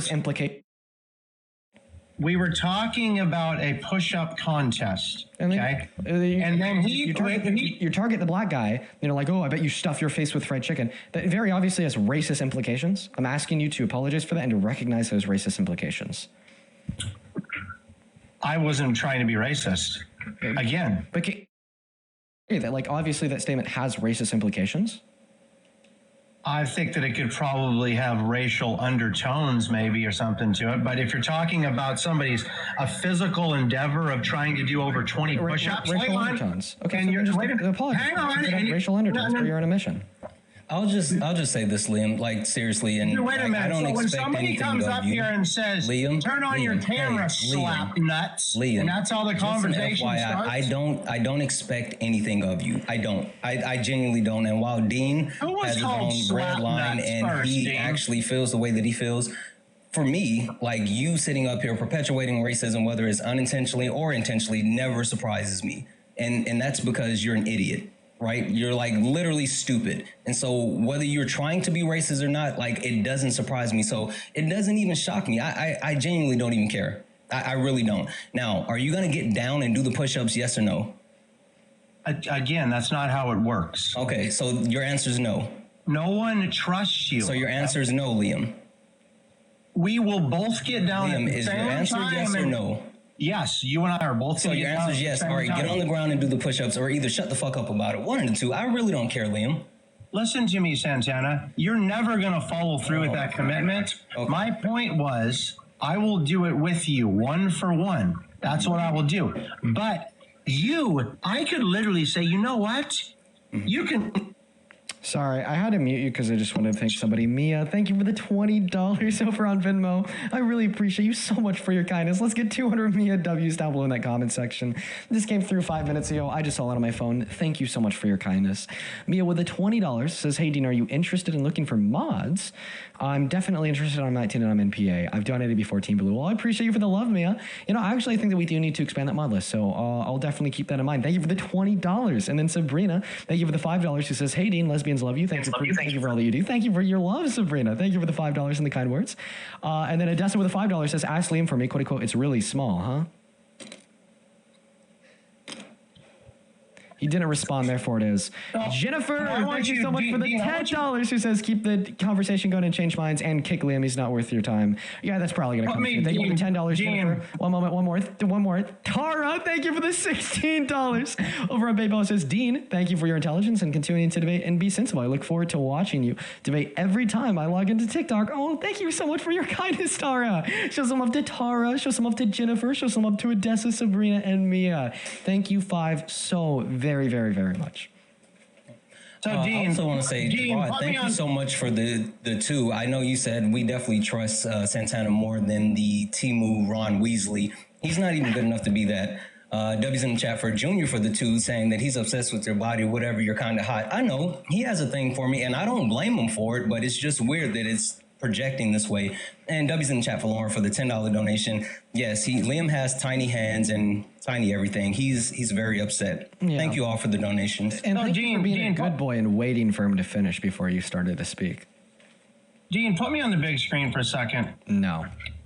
I would never take your live down. I want to show you something. I want to prove something to you right now. You could explain to us what's going on in the picture behind you. No, he has a screenshot of when we were in Texas and I was on the stage and he's trying to show me. The funny thing about this, right, is this little. Are you scared to pull it up? Pull it up. Pull it up right now. Hold on, I got you. Don't worry about it. Liam Shushies. The interesting thing about this is this little dead fish-eyed freako for some reason is wanting to show a picture of me.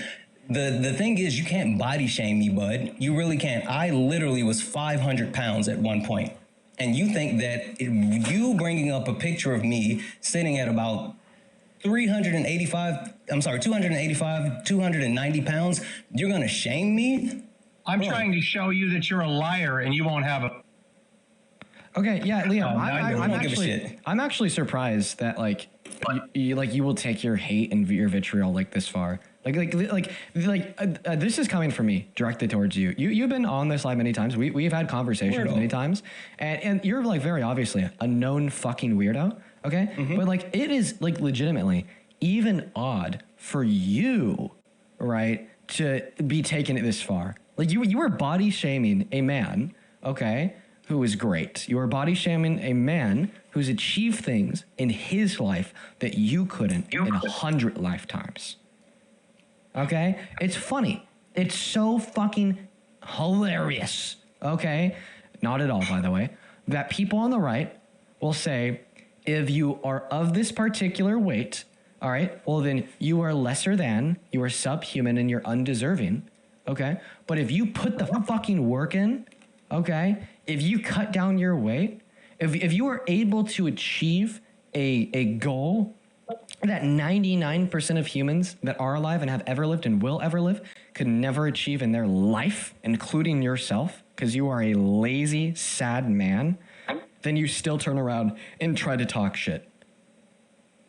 Santana is one of the most driven and wildly successful people I've ever met in my whole life, in context of many things, especially in the context of this conversation that we're having right now, because Santana was able to achieve something that you and me, I wouldn't be able to achieve this either, couldn't achieve in our lifetimes, of like losing like fucking 300 pounds, dude.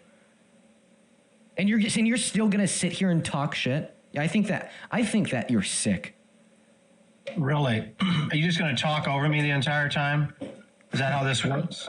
Quite frankly, it is. Wait a minute. I have no points to make at all, Dean, because you just project all of your shit on me. This man has been so wonderful, never hateful towards me. For starters, he's blocked me on every account. Why the fuck is he even talking to me right now? Okay? I was here first, but you literally You don't want to talk to me, and you came up. So why don't you do this? You don't like me. Why don't you leave the room for a little? So, Dean, the reason why he got blocked is because the people on my community, they hated him so much that they raised $3,000 for mutual aid for one of our community members who was getting ready to be evicted. $3,000 to permaban him. So, like, that's how much people hate Liam. I just didn't know that, like, I knew that Liam was hateful. I just didn't know that he was like that hateful. His feelings are hurt. Like, dude, I'm sorry, Santana. No, it's all good. I told him this before. You can't body shame me. Like, I've lost hundreds of pounds. You can't body shame me. Like, I'm good. I'm good. Like, you are like genuinely, and I said this to Liam. I want to say it to you, like myself, and I honestly think I've told you this before. You are like genuinely an inspiration to me when it comes to like achieving the body that you want, right? Yeah, no, you were able to do something that vast majority of people who've ever lived can't do. I wouldn't be able to do that, dude. Okay, yeah. I've been struggling since I was like fucking 17 years old to gain 30 pounds, okay? Yeah. And going to the gym is a headache. I always get inconsistent. I never want to do it. Some days I just don't want to go. And you know, the people like you, okay, are the reason why I keep on going. So I mean that very seriously. I mean that super seriously. No, I appreciate you, bro. I mean, we've had this conversation. You know how it is, and I'm just grateful that I am where I am and I can talk to other people. But like body shaming other people is super harmful. But for people to try to do it to me, like I'm not sensitive, especially not with Liam. So, especially not with Liam. Okay, Guerrero, what's up? Do you support Trump? What's up, family? Hey, what's up? Do you support Trump? I do. But actually, I just wanted to. I've joined your live before. I just wanted to come in here and just say I hope you guys all have a good day. Okay. All right. Well, we're going to move on to the next guest at this point in time. Guys, only up inside of the guest request if you're an American adult that supports Donald J. Trump as president. Please make sure that we're following those rules, following them closely. I'd really appreciate it. It'd mean the world to me. Thank you, thank you, thank you. Show some love to Lauren for the $20 over on Venmo. Thank you for the love, Lauren. Let's get 200 Lauren W's. Lauren with the $20 says, listening to the live today has actually made me tear up. Santana's amazing. You're amazing. And all the Trump supporters are making. And all these Trump supporters are making. Oops, sorry. It's going to take a second here. Lauren with the $20. All these Trump supporters are making me sick. Yeah. Oh, I'm sorry. about the Trump supporters. They are especially crude today. But thank you for the $20, Lauren. I really appreciate you for your kind words. I appreciate you for the $20 donation. Please, to the 14,000 viewers, show some love to Lauren down below in that chat. And if you are one of the viewers and you do want to, send in a donation to support me, to support the live streams that we do here, so I could continue to do them for 4 hours a day, every single day, you can find my Venmo, my PayPal in the link tree in my bio on my TikTok account. Right there as well. I get 100% of those proceeds. You could attach a message and I could read it off on live. So thank you guys. But anyways, Zachy, do you support Trump? I would say at this current moment, yes, Dean. Okay. And I would say at this current moment, why Zach? Well, I would like to talk about that. But is it possible for me to sing a song for you? No. Okay. Maybe just 1 second of the song. No. Okay, Dean. Let's chat. Well, I'm sure Dean would be willing to, if you can produce an argument that's convincing to Dean that would make sense to support Trump, I'm sure he would be willing to let you sing a song. Yeah. Now, here's the thing. As I get a little older, I'm freshly 18, turned 18 this September. And as I get older, I look at my parents and the people around me, and I just question why they pushed these. I don't know. I'm sorry. There's no nowhere. Yo, Kevo, the G-Way. What's up? Do you support Trump? Yes, I do. Okay. How you doing? Mexicans for Trump. Do you support Trump? Yes, I do. Okay. Is that what con means? Does con mean for? Yeah, 4. Yo, dude, look at me. I was right. Perfect. We're going to do a little bit of a 2v2.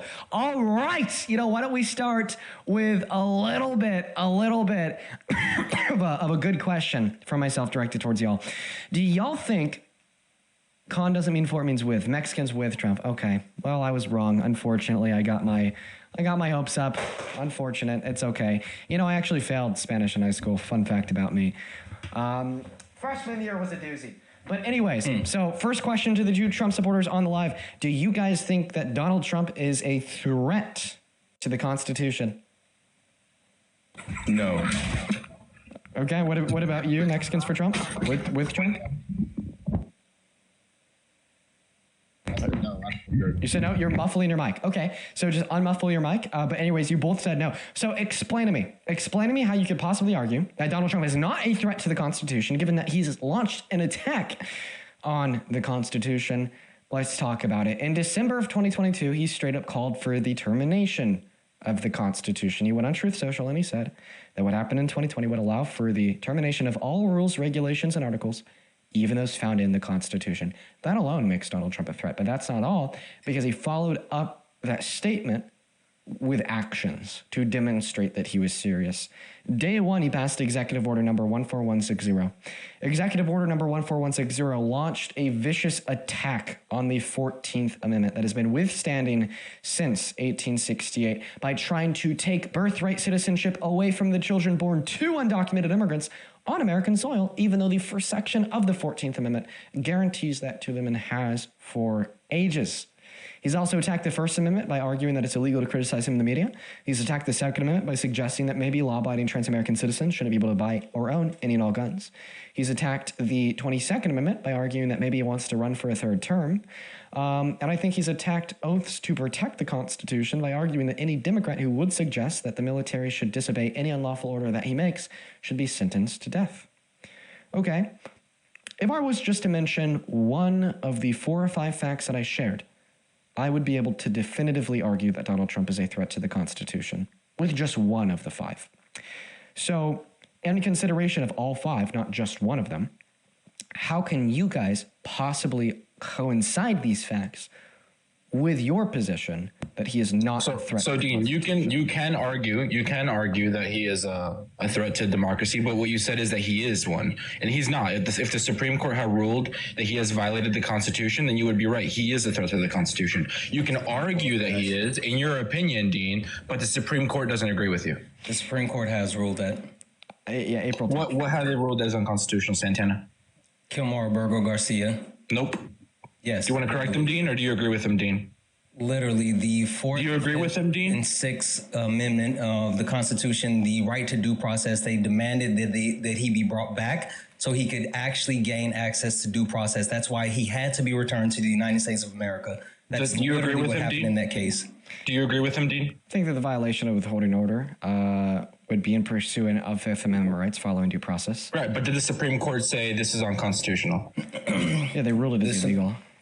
Exactly. Nope, they ruled it as a clerical error. 9-0 that he had to be that returned. He should be returned, in order that they to should actually facilitate his return. Yes, but they said it was a clerical error. So they said it was a mistake. So if you read the ruling that was issued on April 10th, it says it pretty clearly that because they violated his withholding order, abridging his Fifth Amendment rights, that the removal was illegal, and that's why his return home had to be facilitated. No, they called his removal a clerical error, a mistake. They never said it was illegal. Yeah, they specifically used the word illegal. Nope, they didn't. I can pull up the ruling if you want. Yeah, do it. You prove me right. That was also based on a technicality. I think that they specifically called it illegal around halfway through the first page. Pull up the ruling. He couldn't be deported back to his home country. One second, Kev. Let Mexicans with Trump pull up the ruling. It's going to prove me right. If he would have been deported to the Congo, then it would have been fine. Just 1 second. Mexicans with Trump pull up the ruling. It's Nome versus Garcia, by the way. Just saying. It's A4A949. Mexicans with Trump, are you still here? Are you with us?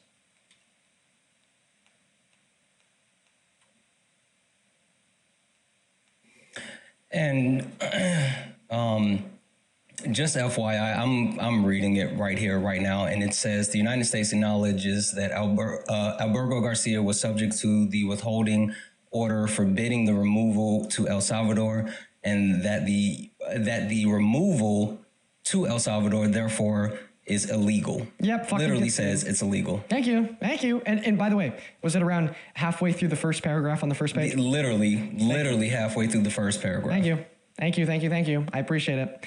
Thank you, W. Santanas, for proving me right. And that's exactly what I said. I said if he was removed to the Congo like they proposed. Just Kev. Well, let's fight this one out. It would have been totally legal. Then you could hop in here. So Mexicans with Trump, go ahead and concede for us. Thanks. Yep, so I got it right here. The rest of the district court's order remains in effect, but requires clarification on remand. The order properly requires the government to facilitate Alberto Garcia's release from custody in El Salvador and to ensure that his case is handled as it would have been had he not been improperly sent to El Salvador. Okay, so are you going to respond to what I said, what you said, and then what Santana clarified by reading the order? I was busy looking this up. What did you say after that? Oh, yeah, no. So we'll clarify. Did you backtrack and say they didn't say it was illegal? No. I proved that they did. So I don't know if you weren't listening. We'll go ahead and clarify again. So yeah, this is from halfway through the first paragraph on the first page of the Kristi Noem, Secretary, Department of Homeland Security, versus Kilmar Armando Abrego Garcia. This is Supreme Court ruling number 248949. You can find this publicly available on supremecourt.gov by going on Google and typing in 248949 Noem versus Abrego Garcia. The 10th of the 4th month. And if you open up that PDF on supremecourt.gov, I'm just going to go ahead and read it from the top. The United States acknowledges that Abrego Garcia was subject to a withholding order forbidding his removal to El Salvador, and that the removal to El Salvador was therefore illegal. Boom. Get dunked. There's no way. Wait, can you read the next? Wait, read the next sentence real quick. Yeah, go ahead, and also make sure you say. Come on, read the next sentence real quick. Yeah, the next sentence is the United States represents that the removal to El Salvador was the result of an administrative error, which is the explanation for why it was illegal. Now, your argument is it wasn't illegal because it was a clerical error. Now, my argument and what the Supreme Court ruled is that it was illegal because it was an administrative error. So that's just the explanation for why it's illegal. So your argument is they called it illegal. The explanation for why you're wrong. Therefore, hold on. They called it illegal. Therefore, that makes it unconstitutional. Wait 1 second, just to make sure that everyone knows, the administrative error is in quotation marks. It's not saying that it was an administrative error. They're saying that this is the actual reasoning that the United States listed for doing so. They're saying that it was an administrative error, and they literally put it in parentheses because it's not a fact. It's something that they're quoting. Yeah, and let's also just see if this guy is like disingenuous or not. So you argued that they did not say it was illegal. Okay, and I said that they did say it was illegal. I said that they said it was illegal within their ruling. And then you said, no, they didn't. Do you want me to pull the ruling up? And I said, I do want you to pull the ruling up. So I want you to concede. I want you to say, Dean, no, you were wrong. You explicitly Did they call it an error? You explicitly argued that we were both right. They said therefore illegal, and then underneath that they said administrative error. We were both right. Can you concede that? No, I cannot concede that because you specifically argued. Both right? The reason why we were not both right is because you specifically argued that they didn't call it illegal. And you said they didn't call it an error; they called it illegal. No. They called it both. No. My argument was how does that make it unconstitutional? Right? No. Don't pivot. You specifically argued that they did not call it illegal. Was that statement true or was that statement false? No, they did call it illegal, and then they called it an administrative error. You're right. Earlier, you said that. Did they call it an error, Dean? You see how I'm genuine? So one moment. I'm genuine. Earlier. You're right, Dean. Can you say I'm right?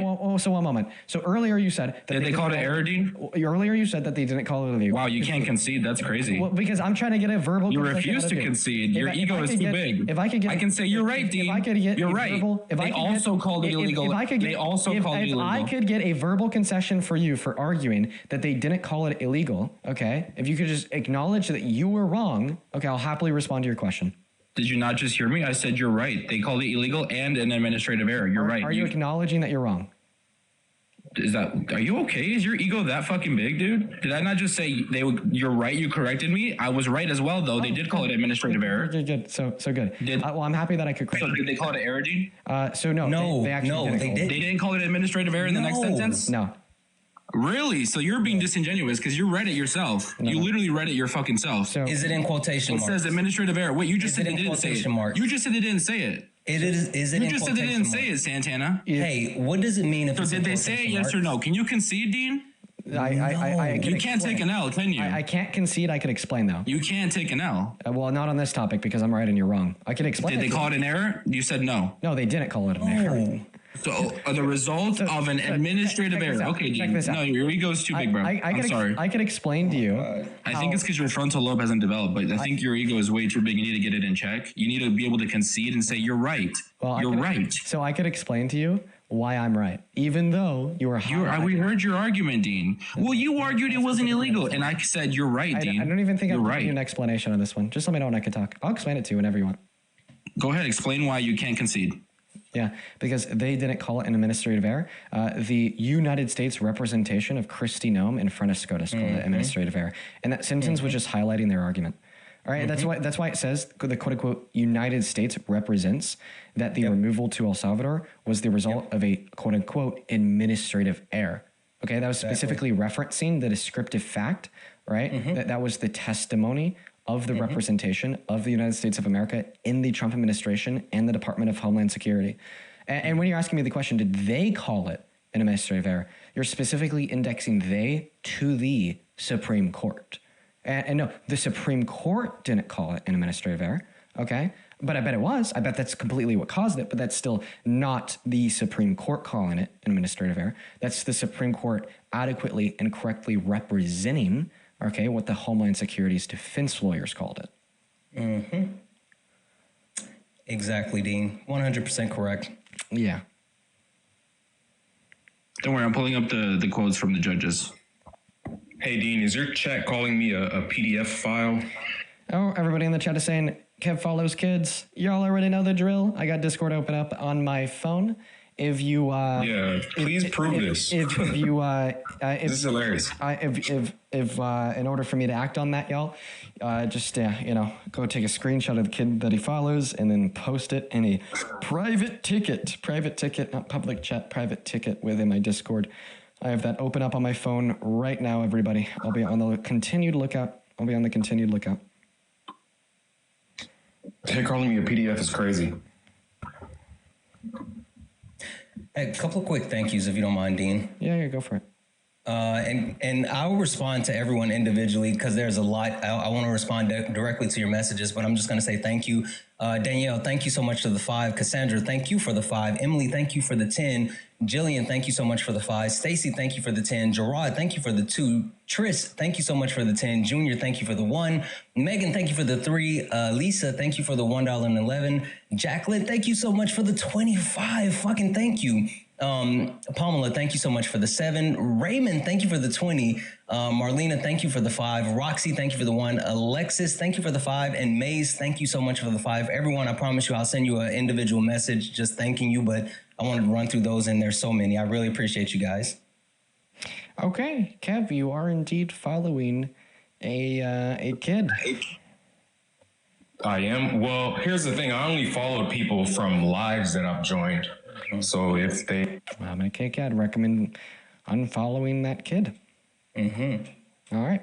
There's also a couple people that I'd like to thank as well. Alice, thank you for the $20 over on Venmo. Thank you so much for the love, Alice. I appreciate you so much for your kindness. Alice with the $20 says, I'm Mexican and I'm so confused that some Mexicans support such a hateful person. I appreciate everything that you do. Well, thank you for the $20, Alice. Show some love to Alice. Confuse them against illegal immigration? Thank you so much for the love. Not Thank very you so bright. much for the love. No, they said they're confused how you could support a hateful person. Don't straw man Alice's argument. Teddy, thank you so much for the I don't think Trump is $5 over on hateful. Venmo. I appreciate you. You don't think that he's hateful? He's publicly boasted about sexually exploiting women and girls. No, he hasn't, Dean. You publicly said the N-word. Call for the Are you racist, Dean? You publicly said the N-word. Didn't you, Dean? Oh my God. Okay. Haven't you said the N-word before, Dean? So you're racist, I'm right? going to prove that he's publicly boasted about sexually exploiting women and Are girls. you a racist, Dean? I've heard you say the N-word And then before. Also, I don't You think that admitted you're to saying the N-word, right? So you're racist. I don't think that you're actually Or did your character qualified- change? I don't Dean? think you're actually Did your character qualified change, to- Dean? Hold on. Hey, Hold on. Does Dean still say the N-word? Can I have you calm down a little bit? Does Dean still say the I N-word? don't think that you're actually qualified to have the Why conversation. are we around deflecting race from or Roberto racism. Garcia? Like, I don't think that's where you want to go. So maybe What, Santana? let's keep it. I don't think you're qualified to have the conversation about race nor racism. I'm willing to put every penny I have. Well, I'm a minority, to bet that. sir. So And maybe, I'm an I don't immigrant care about you myself, being a so. minority. I know for a fact that you're not educated enough on race nor racism to have this conversation. So maybe let's. How many races are there, Santana? I didn't think so. You're not Are you qualified. sure you for want to have this conversation? Dude, this guy's insufferable. Is he doing it like He is. intentionally? I don't know. But anyway, so the reason why we're talking about Donald Trump sexually exploiting women and girls It's because it's your script. is because you said that he wasn't hateful, and I think that's a really good example of him being hateful and violent. Yeah, to be clear, do you think that a man going into a woman's space is like inherently perverted and disgusting? I definitely think that it is very perverted and disgusting when a man will unconsensually walk into a private woman's dressing room to look at the naked women and naked girls in there. Yeah, this would fulfill the definition of sexual exploitation. And I've had this conversation so many times. Yeah, that we've I heard you. know It's a script. instead of you addressing W script, Donald bro. Trump doing this to the women and girls, W script, bringing up an old clip to try to like attack someone on word. Didn't you used to say the N-word though? Instead of you addressing Donald Trump sexually exploiting women and girls, I think that you're just going to continue talking about me saying the N-word when I was 14, or I think it's also likely that you may bring up trans people. Well, let's talk about why you changed and why you don't say the N-word anymore, right? It's because you can change your character, right? I like linear dialogue. After we're done talking about Donald Trump sexually exploiting women and girls and how this proves that he's hateful and violent, we can talk about that. Let's just go on. Sure, I would argue that if Donald Trump did say that, I think his character has changed, even though I don't think he sexually abused anyone. But if you want to make that argument, I would just make the argument that his character changed. Why don't you think he? I don't think it's inherently perverted for a man to go into a woman's space. That's why I support trans women in men's bathrooms. I mean, in women's bathrooms. Yeah. So I don't think it's inherently perverted. I think it's kind of transphobic to argue that. It's transphobic to say a man is perverted and is going to look at women. I'm really good at this game. Can you guys still hear me? Yeah, but your picture's out. You're kind of being transphobic, Dean. Okay, can the chat still hear me? Chat, can you guys still hear him? Oh, okay. The camera. Yes, they're saying yes. Okay. They're saying yes. Yeah, give me a second. This will be super quick. This will be quick and easy, quite frankly. I do want to say while Dean gets the camera fixed, guys, just an FYI, and this is for you, Mexican, whatever. Like the premise that you're not transphobic because you think quote unquote men should be in women's spaces. Trans women are women, trans men are men. So your statement doesn't. Talking about biological males. Sorry. Yeah. I should have specified for you. I forget that you have like a different. Yeah. How about mentality? This, right. I know for some. You have a hard time being quiet. He just muted himself trying to mute me. I got you now. Don't worry. I got you. The point being is that trans women are women, trans men are men, and your premise that you're not transphobic because you quote unquote want men in women's spaces is absolutely asinine. It's disingenuous, and you're trying to use it as a talking point. Now, I mean, I know Dean's going to come back and we're going to continue this conversation, but I just want to call out the fact that, you know, you can't weaponize transgender people to make an argument when you don't actually believe those things, so fuck off. Oh yeah, I'll just be clear in the argument. I mean, we run into this often. To Dean? I had to change my camera because my camera died. I thought it was like an old video of you or something. No. So I'll just happily clarify in this argument. I mean, we hear this often. So oftentimes we'll have Trump supporters that are just completely delusional, completely insane, completely outrageous, join this live in defense of Trump, and because they're so crazy and so deep in the cult, they'll argue that Donald Trump is not a hateful person. They'll argue that Donald Trump is not guilty of sexual violence. They'll argue all of these premises that can't be defended if they are to recognize reality. Now, I will then, very frequently, when met with this position, bring up Donald Trump boasting about the sexual exploitation. Use a video from over 25 years ago, 30 years ago. I'll let you talk when it's done. It's okay. I know that you don't have impulse control. Just try your best. So why do I bring up this clip of Donald Trump boasting about sexually exploiting women and girls at Miss Teen USA and Miss USA? Why? Well, it's him admitting. It's a confession. It's a confession of guilt to sexual exploitation that we then have corroborated by the victim testimony of multiple independent girls that competed at Miss Teen USA and multiple independent women that competed at Miss USA.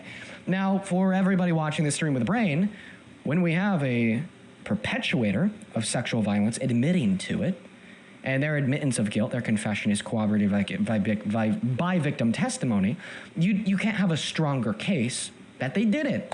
You can't have a stronger case that they're guilty. I mean, like this makeup of an admission of guilt from the perpetuator and corroborated victim testimony from who it happened to, in my mind, is a higher standard of evidence than a video. Okay? Because in 2025, one might be able to, not plausibly, but possibly say that a video is AI. But you can't possibly say that an audio clip of Donald Trump admitting to this in 2005 is AI. So I'd argue that the evidence can't get stronger. And when I bring this point up to the crazy cult-like Trump supporters, their only option is to deflect. And something that we hear a lot is an attempt to deflect by making a connection to trans people. Because then that shifts the scope of the conversation away from, did Donald Trump sexually exploit these women and girls, to this new, now deflected scope of, is it okay for trans women to use the women's restroom? And I want to make this point clear. I don't mind debating you on why I think it is wrong for Donald Trump to sexually exploit beauty pageant contestants, but I don't think that it's wrong for trans women to use a women's restroom. But let's try to have a linear dialogue here. We're going to go one point at a time. And the first point in this debate will be, can we agree that Donald Trump sexually exploited these women and girls? That's going to be the scope of the conversation. That's going to be the premise that we're operating under in the debate until we can finish this point. And we'll start there. So you said that what he admitted to doing to these women and girls wasn't sexual exploitation, because you don't think that it's inherently exploitative for a man to go into a woman's space. You're right. I said it inherently perverted. It's not inherently perverted for a man to go into a woman's space. If I have the consent of my girlfriend to, I don't know, get in the shower with her, I'm in her space, but it's not perverted because it's with consent, right? So I agree with you. And there's certain qualifiers that can make it perverted. And I would argue, arguably, definitely, the largest qualifier of those would be doing it without consent. Now, let's try to define sexual exploitation. Can we agree that the definition of sexual exploitation would include a man abusing their position of power over the position of vulnerability that a woman or teen girl is in the furtherance of unconsensual sexual conduct? Yeah, it would be abuse of position of vulnerability, differential power, or trust for the SEX purpose. Cool. Then you think what Trump did to these women and girls was... But hold on, I didn't finish. Which often involves an exchange of acts for something like value, like money, shelter, or status. So that would be the exploitation part. Would be like, okay, you give me this act, and I'll give you this money. You do this for me, and I'll do this for you. That's what sexual exploitation is. Well, I mean, you just gave us Google definition, and you just listed a sufficient condition as a The necessary. definition from the United Nations, actually. So the UN like even said there, which often includes. Does often mean always? No, it just means the majority of the time. Okay, so because often doesn't mean always, it's not a necessary condition. Right, but I'm saying the exploitation because part it's not because would it's come not from. because it's not a necessary condition. That doesn't have to be true in order for sexual exploitation to be true. Sure, you can argue that. Perfect. So anyways, back to the argument. So we agree that the definition of sexual exploitation would include a man abusing their position of power over the necessary condition. Exploitation would include furtherance of unconsensual sexual conduct. Okay, well then we would agree what Donald Trump did to these beauty pageant contestants was sexual exploitation because that's exactly what happened. He abused his position of power as the owner of the pageant to allow himself to unconsensually barge into the women private only spaces where no men were around, to then abuse their position of vulnerability. They're vulnerable enough to take their clothes off because they think that they're only a space designed for women and girls. And the furtherance of unconsensual sexual conduct, the unconsensual sexual conduct being him unconsensually looking at their naked bodies. Okay, and if I were to ask you, Dean, can you argue that Donald Trump got some sort of sexual pleasure from this? How would you make that argument? How would you prove that? Like the reason he did this is because he was getting sexually off. What proof would you use for that? Oh, well, so in accordance with the definition of sexual exploitation we just agreed on, it doesn't necessitate the furtherance of sexual pleasure being a necessary component. However, right, I think that we could define like two potential things in which we're being furthered, either sexual gratification or a furtherance of an exertion of power or control. I think that the like necessary component here is going to be the unconsensual sexual conduct. And I think if like you abuse your position of power, if you abuse like a power differential to further unconsensual sexual conduct, even if you don't like take away sexual gratification from it, because what you're chasing isn't sexual gratification, but rather just an exertion of your own power and control, it is still sexual exploitation because in the definition it says for sexual purposes. Conduct that took place. Hold on, but in the definition it says for sexual purposes, and I'm asking you, can you prove that it was for sexual I think what purposes? the sexual purposes they're referencing would be the unconsensual sexual conduct. It would be some sort of pleasure from sexual. No. The sexual purposes for their own benefit, right? So I'm asking you, it's for the. Just listen to what I'm saying. I'm saying that the necessity of sexual purposes is just implying the necessity of unconsensual sexual conduct to take place to define sexual exploitation. Can we agree? No, so you're just changing up the definition. So it says for sexual purposes, and I'm asking you to define. Hold on, and you're running away from the question. Wait, so I just want to clarify. How do you prove? How does Dean Withers? Hold on, Dean. I know you can't answer the question. I just want to clarify. I've already answered it, so I know I can answer it because I already have. So I just want to clarify that you don't think that abusing a power differential to engage in unconsensual sexual conduct is always sexual exploitation. That's not what I said, Dean, and you know that. So then you agree that it is always sexual exploitation. Which one? It's either true or false. It can't be both simultaneously. You're trying to play word games. Is it or is it not always sexual exploitation? So we agreed on the definition. No. Just I don't think we have. I don't think that we have. I'm trying to answer your question, but now you're crashing out because you realize you can't prove that it was for sexual purposes. The thing is I'm not. How do you prove it was for sexual purposes? The question is it or is it not always sexual exploitation for somebody to abuse a power dynamic to engage in unconsensual sexual conduct? Yes, and that's not what I was trying to say. That wasn't my argument, Dean. That wasn't my argument. I asked, how can you prove it was for sexual purposes? I don't need to. So then it wasn't sexual exploitation. If it wasn't for sexual purposes. You just agreed that sexual exploitation. You just said he used his power to get in there. Okay, that's not for sexual reasons. You just agreed for sexual exploitation. Sir, you sound silly. The reason why you sound silly. You can't prove it. You just said I don't need to prove it. You sound silly. Your argument, you just said I don't have to prove it. How do you argue that Donald Trump did it for sexual reasons? What argument, what proof would you make? You said I don't have to make it. Yeah, the reason sexploitation is for sexual reasons. Yes, it is. You're right. It is. The reason. But how do you prove that? Go ahead. Thank you. So the reason why I don't have to prove that he did it for sexual purposes is because you just explicitly agreed with me, right? That abusing your position of power to further unconsensual sexual conduct is always sexual exploitation.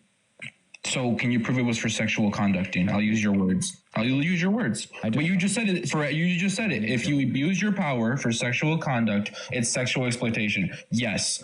Can you prove it was for sexual conduct?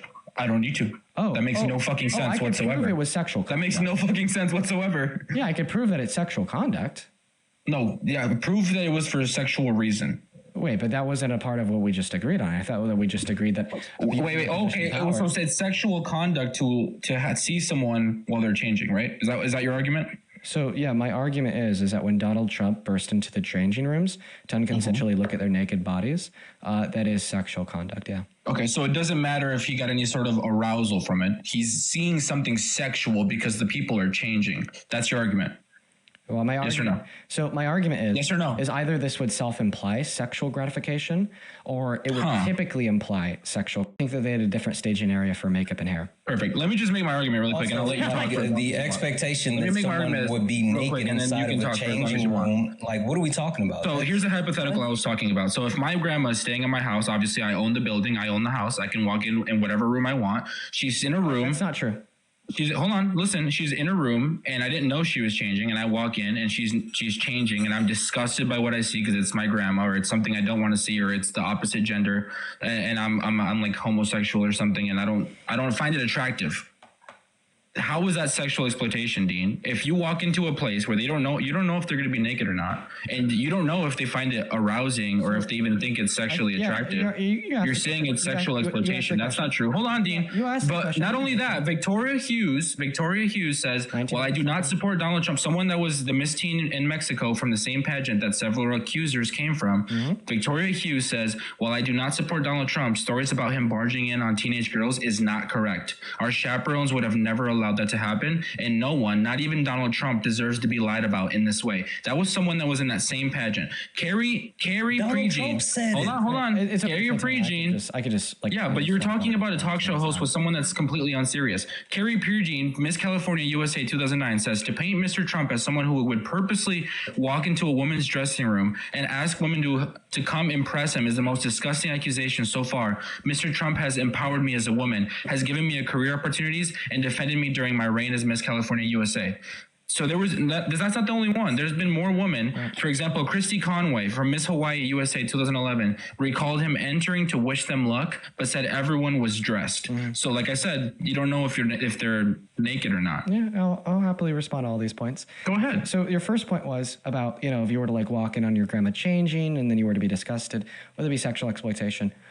What I definitely would argue is that would be sexual exploitation if you then turned around, went on a radio show, and fucking bragged about it.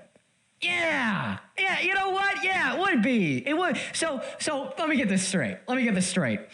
If you walked in on your grandma while she was naked and you looked at her naked body, you turned around and you left, you sat down with Howard Stern, you told Howard Stern, right, that you knew your grandma was in that room, and you said that you allowed yourself to go into that room because you're the owner of the house to do an inspection of your property, and then you saw your naked grandma and she just looked great, which is what Trump said, and then laughed off, bragging and boasting about it and allowing yourself to do it because you're the owner of the property. Fuck yeah, that would be sexual exploitation. Are you crazy? Okay, let's answer that. So Donald Trump never bragged about it. He said it as a fact. So for example, if I said it exactly how Donald Trump said it, said I own this building, my grandma's staying with me, and I own the place so I can walk in there. How about and I walk in? Yeah, obviously play it. You can go ahead and replace the words with grandma. Do that. So you have done that. I'll tell you the funniest is that I'll go backstage before a show. Yes. And everyone's getting funniest and everything else, and no men are anywhere. And I'm allowed to go in because I'm the owner of the pageant, and therefore I'm inspecting it. I'm inspecting. I want to make sure that everything is good. You're there. Yeah, the dress. Is everyone okay? They're standing there with no clothes. Okay, and you see these incredible-looking women, and so I sort of get away with things like that. Did bro just fall? Holy shit! Fucking Dean, you're crazy. So would you like to respond to Donald Trump talking about the fact I will. That was the funniest he did this, and why would he say he gets away with things like that if it wasn't a case of that? The fucking chair broke, dude. Look at that. You put on too much muscle, Dean. Yeah, I guess the so. gains are getting to you. Yeah, I guess so, dude. Oh my goodness. Dude. Look at that. Yeah, I guess so, guys. Sonia, thank you so much for the 10. I really appreciate you, and I'm really happy to hear you say that. That means a lot to me. Thank you, Sonia. W's in chat for Sonia. So what is like the new like pro sexual exploitation argument? I'm not pro sexual exploitation. So here, I'm going to read the exact quote, like the clip you just played, but replace it with grandma. So it says, well, I'll tell you the funniest is that I'll go into my grandma's room before a show and everyone's getting dressed and ready and everything else. And, no men are anywhere. And I'm allowed to go in there because I'm the owner of the house and therefore I'm inspecting it. I'm inspecting because I want to make sure everything is good. Is everyone okay? They're standing there with no clothes on. Is everybody okay? And you see these incredibly wrinkly women. So I sort of get away with things like that. No, incredibly beautiful woman. Yeah, but my grandma wouldn't be beautiful, right? Well, I mean, you said that you're going to quote him verbatim. So yeah, your grandma would be beautiful. I just said replacing it with grandma. Okay, so you're saying because the women are beautiful, then it's sexual. If it was an ugly woman, it wouldn't be sexual exploitation, Dean? No, that's not what I'm arguing at all. I'm just arguing that you said that you were going to. Well, what's your point? You said because they're beautiful, it's sexual exploitation. You said that you were going to quote him verbatim. Yeah, but I said replace it with grandma. Okay, but guess what? Wrinkly. Okay, well, my grandma. Okay, and you see this incredibly beautiful grandma, and you sort of get away with things like that. Yeah, sexual exploitation. So this is from 2005, right? Yeah. Just to make sure I'm getting the right quote. Okay, there it is. Yeah, 2005. Yeah, so I mean, I don't know how and thank you for the $15 over on PayPal. He says, my name is Deanna. What's that? Oh, 1 second. Anne says, my name is Deanna, and I am a young teen, lesbian, and you, Parker and Santana, have inspired me a lot. Oh, Deanna. Well, thank you for being here. I'm really happy that we've been able to inspire you. Thank you for the $15. Why are you laughing? I just was reading something funny, sorry. Could you thank Deanna for the $15 donation? Thank you, Deanna, for sending him your money. Good boy. Jennifer, thank you for the $20 over on PayPal. Thank you for the love, guys. Let's get 200 Jennifer W's down below that chat, who says, thank you for being an ally to the LGBTQ+ community and speaking the truth. Oh, thank you for the love, Jennifer. Show some love to Jennifer down below that chat for the $20. Thank you so much for your kindness. Then Rami, thank you so much for the $25 on Venmo, says, laughing with you, not at you. Dude, yeah, my butt hurts. Holy shit. I fucking hurt my butt, dude. I'm butt hurt, okay? Thank you for the $25, Rami. Let's get 250 Rami W's. Can you thank Rami as well? Bad boy. Who, me? Yeah. Thank who? Rami. Thank you, Rami. Good boy. Bree, thank you for the $5. Who says broken chair fund? Yeah, dude, I'm probably going to have to shell out a pretty penny because this chair is not mine. It's an Airbnb. Hopefully I didn't break it. And then Suzanne, thank you so much for the $3. Thank you, thank you, thank you. Harper, thank you for the $5. Who says, here's $5 for new chair at the Airbnb payment. Yeah, it's going to hit like a motherfucker. Then Stephanie, thank you so much for the $5 over on Venmo. Then Andrea, thank you for the $10 over on Venmo. Thank you so much for the love. Thank you, thank you, thank you. I know that you're traveling, but there's a lot of controlled power outages around happening tomorrow in Colorado, just in case you have anybody that's still there. Oh, I'll have to tell my girlfriend. Thank you for informing me. Then Teddy with the 5 and Elizabeth with the 5. If you're watching I like this Dean guy and you want to support me, you can find my Venmo, my PayPal, and the link to my bio on TikTok, top of the phone screen too. We have around another 30 through 40 minutes left on live. Then also...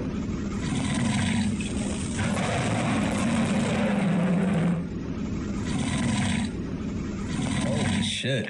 Cats! Let's go. Oh my god! Fucking sick. Yo! Thank you! Thank you so much for the lion cat! Bro! That is fucking insane! Thank you, thank you, thank you, thank you. That is literally the second largest gift on TikTok.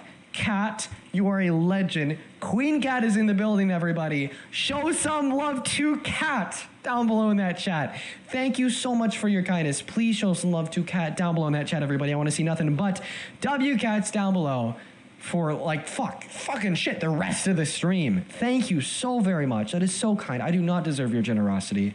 As well as Tyrone, thank you for the $10 on PayPal, who says, check his following. I made a Discord ticket. His following is private. But thank you. Thank you so much for the $10. Thank you, thank you, thank you. Over on Venmo. Ellie, thank you for the $5. And Keely, thank you so much for the $10. He says, the chair breaking the same time the guest was trying to justify sexual exploitation. You could say that he doesn't have a quote-unquote leg to stand on. Oh, he doesn't have a brain to think with either. Thank you for the $10. Keely. And then Jocelyn, thank you for the $10 as well. Who says, stop talking about your girlfriend. You're pushing the heteronormative agenda on us. Yo, dead ass Jocelyn. You're so right. So true. So true. Thank you for the $10, Jocelyn. And then I also this isn't a donation, but I do want to read a text from somebody. Parker says he thinks he owned you, laughing, crying face emoji. Positive. I think I destroyed Parker worse than Dean. Dean's a little bit better debater. If you look at my original page, Parker got destroyed, but Dean did okay. Definitely don't believe that. But when you guys were together, though, that was terrible. When you guys debated me together, holy shit, you guys fucking lost. Who are you? It doesn't sound accurate at all. I'm a mystery, boy. I'm Torta Patrol. They're so self-important. My ego is almost as big as Dean's. You're just mad that you lost, my friend. That I'm what? You're just mad that you've lost. You're like, this debate too, you're losing. I've been waiting for you to finish your donation. I'm still trying to, talk. Oh, while you wait on this. Samantha, thank you so much for the $30 donation. Guys, anyone keep doing what you're doing. I appreciate you guys. Samantha, thank you so much for the 30 years. Did I do my own live, guys? Absolutely excellent. Thank you so much for the 30. I need to do my own live. Samantha. Ellie, thank you so much for the money gun. I really appreciate you so much for your kindness. And Ellie, I'm gonna make sure that you didn't get muted or anything. Let me take a look. Hey, thank you, Erica, for the chile. Ellie, I got you. There you go. I'm sorry that happened to you. Then also, Ashley! Thank you for the $50 on Venmo. Holy fuck. Ashley with a $50 on Venmo says, JFC, this guest is so cringe. He belongs on a list. Thank you for the $50, Ashley. Thank you so much for your Hey, Eric, thanks for Thank the you. Let's get appreciate 5. it, bro. Shut up, you're grifting. Oh my God. Ashley with the $50. Thank you so much for the love. Let's get 500. Ashley W. Seriously, that is so incredibly kind and generous of you. As well as Tatiana. Thank you for the $7 and the 77 cents over on Venmo. Thank you so much for the love, Tatiana and Ashley, and all the other donors showing up. Hey, chat, send me a line if you want me to drop. Oh, thanks, guys. Exactly to me. Leak, thank you for the Leon the Kitten. Thank you for the love. Show some love to Leak down below in that comment section for the Leon the Kitten. Okay, anyways, back to your argument. So you're trying to suggest that what Donald Trump did to these women and girls wasn't sexual exploitation, and then you tried to make it clear by repeating his words, right? But then we're replacing woman with grandma. But then when you repeated his words, but replaced woman with grandma, you actually just proved that if you did this to your grandma, that you would have sexually exploited her. No, I just replaced you. Went down, but in all reality, the only thing that you ate was, quite frankly, your own brain cells many years ago. So, well, Dean, you never addressed the people that were in the pageants that came out and defended him. You also, right. I never did. You're redefining. Hold on, you're redefining exploitation. Literally dilutes the term, which should be reserved for clear power imbalances. Like, for example, the Weinstein thing. That's real exploitation, and you calling this exploitation literally destroys the meaning of it. Not to mention, there has been no lawsuits. If this was clear exploitation, there would be lawsuits. There would be, and then the BuzzFeed investigation, which is where this came from, by the way, BuzzFeed in 2016. Their 2016 investigation found that many of the contestants had no recollection of such incidents, and no criminal charges or civil suits ever emerged from any of these quotes. So saying that this is sexual exploitation actually hurts real victims of sexual exploitation, because you're watering down the term and actually keeping real victims from being seen. Oh, yeah. Yo, dude, so real, okay? Calling out sexual exploitation. Well, I stand with women, Dean. Do you not? Well, I mean, you obviously don't stand with the victims of Trump. And I mean, we'll touch more on that later. I stand with him. I want them to come forward and give us all the evidence, give us all the police reports. I would love to. If someone was abused by Donald Trump, I would hope that they come forward with all the evidence. You're not really letting me speak here, my friend. Go ahead, Dean. Sorry. Because you said that I didn't respond to you bringing up people like Victoria Hughes, who competed at the 1997 Miss Teen USA, saying that she never saw this happen to anybody else and it never happened to herself as well. And you're right, Vanessa Hughes did say that, and I believe her. I think it's incredibly possible, in fact, probable, in fact, proven beyond a reasonable shadow of a doubt, because of his own admission of guilt corroborated by the victim testimony of others, that what is most likely to have occurred is that Donald Trump did do this. He just didn't do it to everybody. And he didn't do this to everybody every year.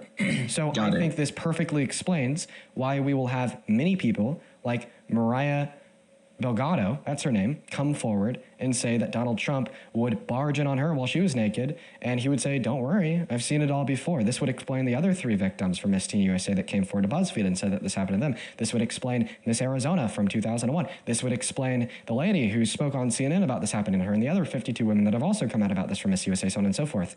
And it would explain why then Victoria Hughes is like, hey, listen, I'm not a fan of Trump, okay? I don't think he did this because I never saw him do this. Well, I trust her. I bet that she never saw Trump do this. I bet that Donald Trump never did this to her. But I don't know, I'm also willing to hedge a bet here that Victoria Hughes is not omnipresent isn't everywhere all at once simultaneously and doesn't have access to anecdotal experiences of observing Donald Trump doing this when she wasn't in the room, when she wasn't competing, when she wasn't around, and when she wasn't looking up, you know? So I think that perfectly explains why it is true that Victoria Hughes said she never saw this happen. Okay, And it was and true your argument that this happened to the other victims. Now, the reason why I think that it is true, beyond a reasonable shadow of a doubt, that this occurred is because he admitted to it, and that was corroborated by other victims. Now, in order to argue that he didn't do this at all, you have to deny that Donald Trump was telling the truth when he was talking to Howard Stern on his radio show. And I find that to be very hard to do. One argument that we hear often to try to achieve that conclusion would be that, you know, it was comedy, it was a shock jock show, he wasn't being serious, he was just trying to joke. Well, I think that Howard Stern had a pretty similar possible thought when Donald Trump started just trying to joke. Well, I think that Howard Stern had a pretty similar possible thought when Donald Trump started talking about. Really, thank you, whoever's sending me gifts. Like, I appreciate it. You guys don't have to do that. Alexia, thank you so much for the 10. And holy fuck, Ashley, thank you so much for the $50. Here's 50 to you because you rock. Ashley, you rock way more. Thank you so much for the 50. W's in the chat for Ashley. Guys, while Dean gets his camera back on and... Oh my God. Wait, can you guys hear me? Oh my God. Can you guys hear me? Are we good? Yeah, I thought that maybe the stream ended. It might just be time to end. I think that I may need to hit a full restart. All right, guys. Oh God, this sucks. This really sucks. I'm pretty disappointed. We're gonna go ahead and just hit a restart on the stream. Unfortunately, I think it's the only thing that I could do at this point in time, so everybody head on my account. I'll be right back. Give me 10 seconds. Happened to them and they never saw this happen to anybody else. My most recent counter objection to that fact was it's obviously an absurd argument considering the fact that the beauty pageant contestants were not omnipresent, meaning that they couldn't be everywhere at once and see everything at once, meaning that it totally coincides that Donald Trump did sexually exploit some of the beauty pageant contestants while not sexually exploiting others, leading to others never observing this occurring. Sure, valid argument. You're saying this happened to a certain amount of people and not everyone. So the ones that came forward and say he didn't do it just didn't happen to them. Yeah, this would be the most plausible explanation given the... Yeah, just to be clear though, at the beginning, and the person that accused him was from Miss Teen USA, and you said that he did this to to teenagers, right? Mm-hmm. So we know that Miss Teen USA has chaperones and people backstage other than just the teenagers. So if your argument is that Donald Trump did this and exploited these women, is your argument also that the women their mothers allowed the exploitation to happen, therefore they also exploited their daughters? Is that your argument? Just to be clear, because in the not teenagers, not girls. We just had another glitch. There was about like there's just around like 10 to 15 seconds of content that I lost off on. So if you want to repeat the last 10 to 15 seconds, that'd be nice. Yeah, basically I was saying that the person who accused him was from the Miss Teen USA, and we know that the Miss Teen... I don't really like using the word accused. I like to use the word corroborated. Sure. Cooperative is a mission. Whatever word you want to use. The one that came forward was from Miss Teen USA, but we know that Miss Teen USA has chaperones and a bunch of people backstage also, not just the teenagers by themselves changing. Mm-hmm. So then you would be also implying that the mothers and everyone else backstage exploited these women by being back there and allowing this to happen. And not only that, in the quote that you play of Donald Trump saying it, he says women, implying grown adult women, not teenagers. So this Miss Teen USA girl, it doesn't seem very plausible. If there was chaperones, her mother, and Donald Trump never said he did this to teens. He said women. 3 points I'd like to make here. First point, would I argue that like the women backstage and the chaperones were complicit within the sexual exploitation? So first and foremost, I think that you'd be a fool, I'd be a fool if we were to assume knowledge of precisely what went down backstage in the dressing rooms at Miss Teen USA. I think it's reasonable to assume a set of scenarios where the chaperones don't directly go into the dressing rooms, and that's rather where they leave their daughters to be on their own to change. because maybe some of the younger daughters, right, they're minors, keep that in mind, don't feel comfortable getting undressed around adults, regardless if they're men or women, unless they're maybe directly related to them. So that's one point. Second point, even if we were to assume that chaperones would be back there, okay, this would mean that they would be complicit with what Donald Trump is doing if they had direct knowledge of it. And obviously, this would be wrong, all right? But this wrongness on behest of these hypothetical chaperones that we're assuming have this knowledge of him doing this to the girls, okay, does not excuse the wrongness of Donald Trump sexually exploiting them in the first place. Second point that I'd like to make here. You try to argue that this only happened to women and didn't happen to girls.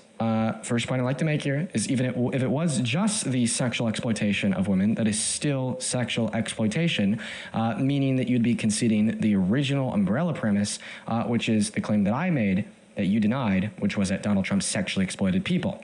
However, what I will say here is your argument that he only did this to women hinged on him using the word woman in his statements, which is true, he did. However, right before he started to speak about what he would do by going backstage, he also affirmed to Howard Stern, right, that sometimes, quote unquote, girls, right, will want to sleep with him and he'll sleep with them back.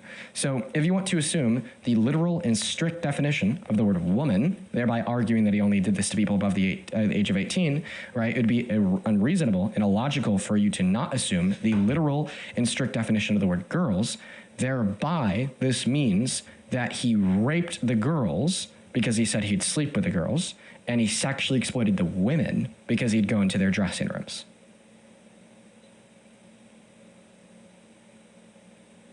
Oh, my bad, I was muted. So I'm not using that as denial of him sexually exploiting. I'm using that to dismantle your entire argument. So not only was it not teenagers, you can't prove it was sexual. That was muted. So I'm not dismantle your. You said if a man goes in there and sees beautiful women, it's inherently sexual. And I said, would it still be sexual exploitation if they were ugly or if they weren't beautiful women? And you couldn't answer that. So that's my whole point. I'm dismantling every single part of your argument. You said it was teenagers. I said Missy in USA has chaperones, and people have come forward and say he never did that. And then you said, well, it's sexual exploitation anyways because it was Donald Trump looking at beautiful women. And I said, just because they're beautiful, that's when I use the example of my grandma, doesn't mean that it's sexual exploitation, or just because someone's naked doesn't mean it's sexual exploitation. Yeah. Because it doesn't mean you're getting aroused or that you're doing it for your benefit. Like if I walk in on someone in the bathroom and I didn't want to see that, how is that sexual exploitation? Okay, well, I mean, even in your own breath, you just described that Donald Trump sexually exploited them because you. Like if I walk in on someone. Okay, well, I mean, even in your own breath, you just described that Donald Trump sexually exploited them because you added on a pre-qualify there. What do you mean? Because in the quote, it literally says, because he goes to inspect. He said, I'm allowed to be back there. Okay. I have to make sure everyone's okay. I go back there saying, is everyone okay? And not only that, the woman literally came forward. So I don't think that a woman's only space enough reason for him to unconsider. So how would you make the argument that he doesn't know if they're okay or not? Or they need anything or anything like that? Because he had no good reason to assume that they did need anything. No good reason to assume that they weren't okay, right? To the extent that would justify. Then I asked you, how would you know that? Social boundary to walk back there and look at them. And I asked you, how would you know that? Yeah, because then he continued on by saying that when he'd walk into the space, he'd just look at them naked and leave. So obviously they were okay.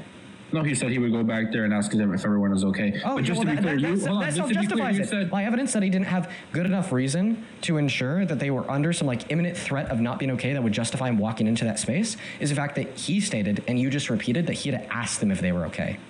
And because you just said that he had to ask them if they were okay, this implies that he had no knowledge of any scenario, right, extreme enough to the point to justify a man looking at their naked bodies without consent.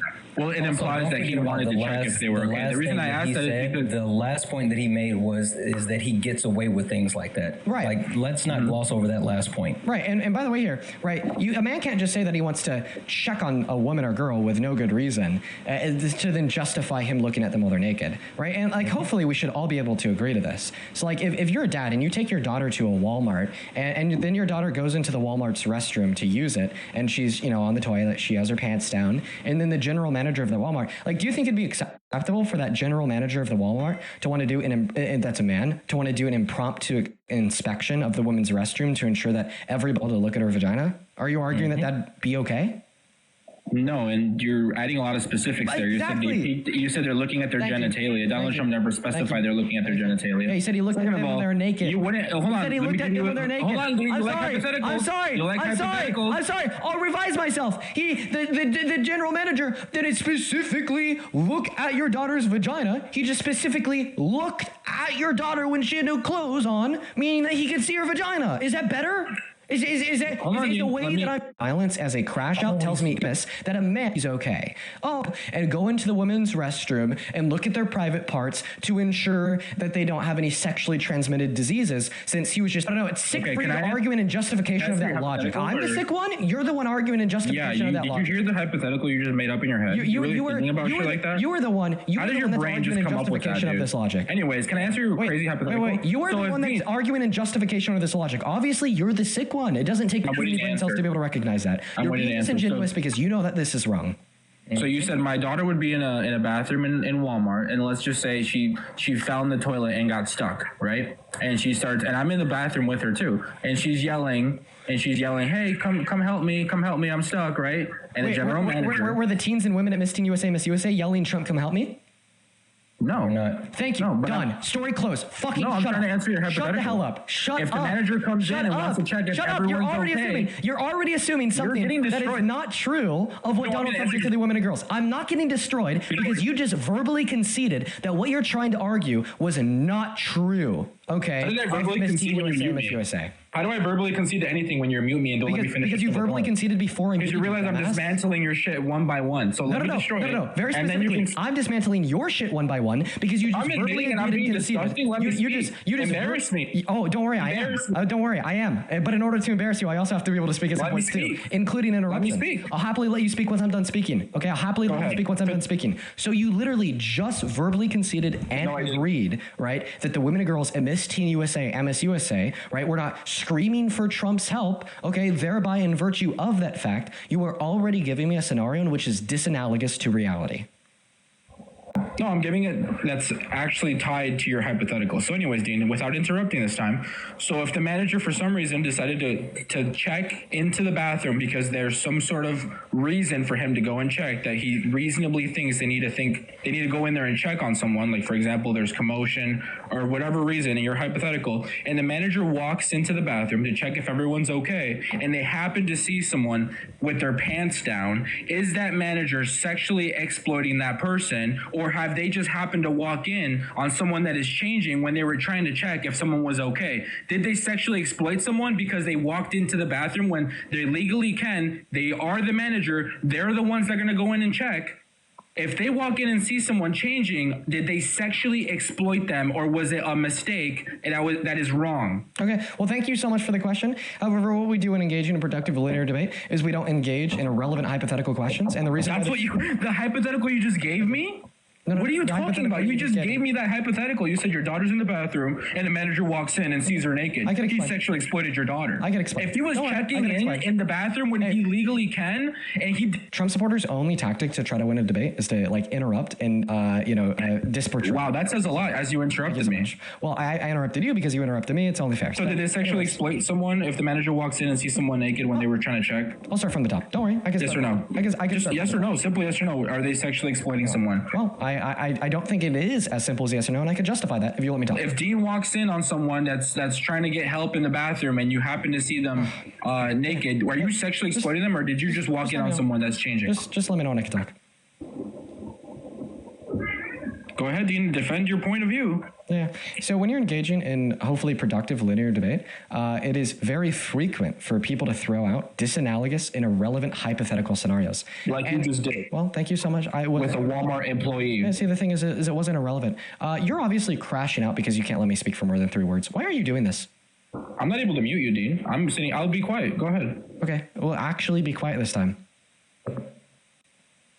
Thank you. So when you're engaging in productive linear debate, okay, it is okay to refuse to engage in irrelevant hypotheticals, given that you could demonstrate that the hypothetical was truly relevant, given that you could prove it, right? And I'm not going to engage in your hypothetical because it was irrelevant and I could prove it. Perfect. So the reason why your hypothetical was non-relevant to what Donald Trump did is because it hinged on the pre-assumption that the manager of this Walmart had good reason to enter into this space. Okay? It hinged on the manager having access to knowledge, such as screams of imminent help flooding out of the bathroom. And the reason why this is disanalogous to any of the hypotheticals that I brought up in portraying what Donald Trump admitted to, or what Donald Trump actually admitted to, there was no screams for help, nor was there any good reason. Donald Trump didn't barge into these dressing rooms to look at the naked beauty pageant contestants because there's an active shooter killing them. Donald Trump didn't barge into these dressing rooms of the beauty pageant contestants because they're screaming his name saying, please come help me. Donald Trump barged into the dressing rooms of these beauty pageant contestants because he thought he could, because he's the owner and he's a pervert. Okay, so you were saying that he did it because you wanted to see them naked, and I asked you, how would you prove that? And you said, I don't have to. So that's a terrible argument, first of all. No, that's Second of all, it makes complete sense because the only reason... I'm going to correct you. I can prove You're going to interrupt that he did again? it. So he could see them while they were changing. So he could see them when they had no clothes on. Nowhere in the quote does he say that. He literally... He says, I go in there to check that everyone's okay. Well, that's what he said. I'm trying to explain to you what he said and how I could justify this. Inside how you can twist the words? How you can twist my words is an ability that you're good at. You're very good at straw manning. I got to give it to you. You are very good. You have a skill for straw manning. But anyways. I'm literally using your own hypotheticals. You are not using my own hypothetical. I've already proven that you weren't. The difference between your hypothetical and either my hypothetical, I've already explained this. I'll explain it again. The difference between your hypothetical and the hypothetical. Yeah, because you said they weren't yelling for help. They had just, if the manager had a reason to go in there and check that people were okay. My friend. You said Donald Trump didn't have a reason to check if they were okay. My friend. You can't prove that. And my friend. Thank you so much. Can you prove that Donald Trump didn't have a reason to go back there? Yeah, because he said the reason that he had. Because you said so. Because Dean says Donald Trump doesn't have to go back there.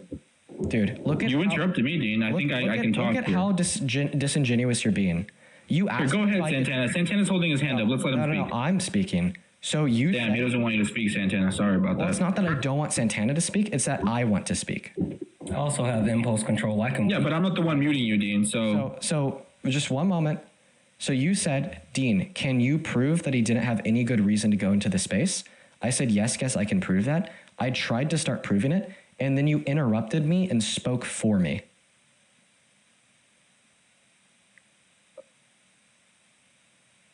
So, Dean, you said that Donald Trump used the word girls. Nowhere. We're not going to move on. Away from both of them is no. You can't do this. And here's a direct excerpt talking about why. A legitimate and professional beauty pageant operates with strict ethical standards that prioritizes the safety and respects of his participants. Any instance of an owner, director, or unauthorized person inspecting contestants in private or backstage area where they are undressed or in a serious violation of professional boundaries and rules. Contestants who experience this or witness this behavior are encouraged to report it to the appropriate authorities or professional pageant organizations, as misconduct can lead to disqualification. Check to be weren't. Why would? Oh, he's teacupping. And don't run, bud. Can you address anything that's been said? I mean, you were talking the whole time, and we bring up actual facts around, not having a good reason. For some reason, you turn into a teacup. That's wild. Yeah, I mean, I think. Oh, and he left.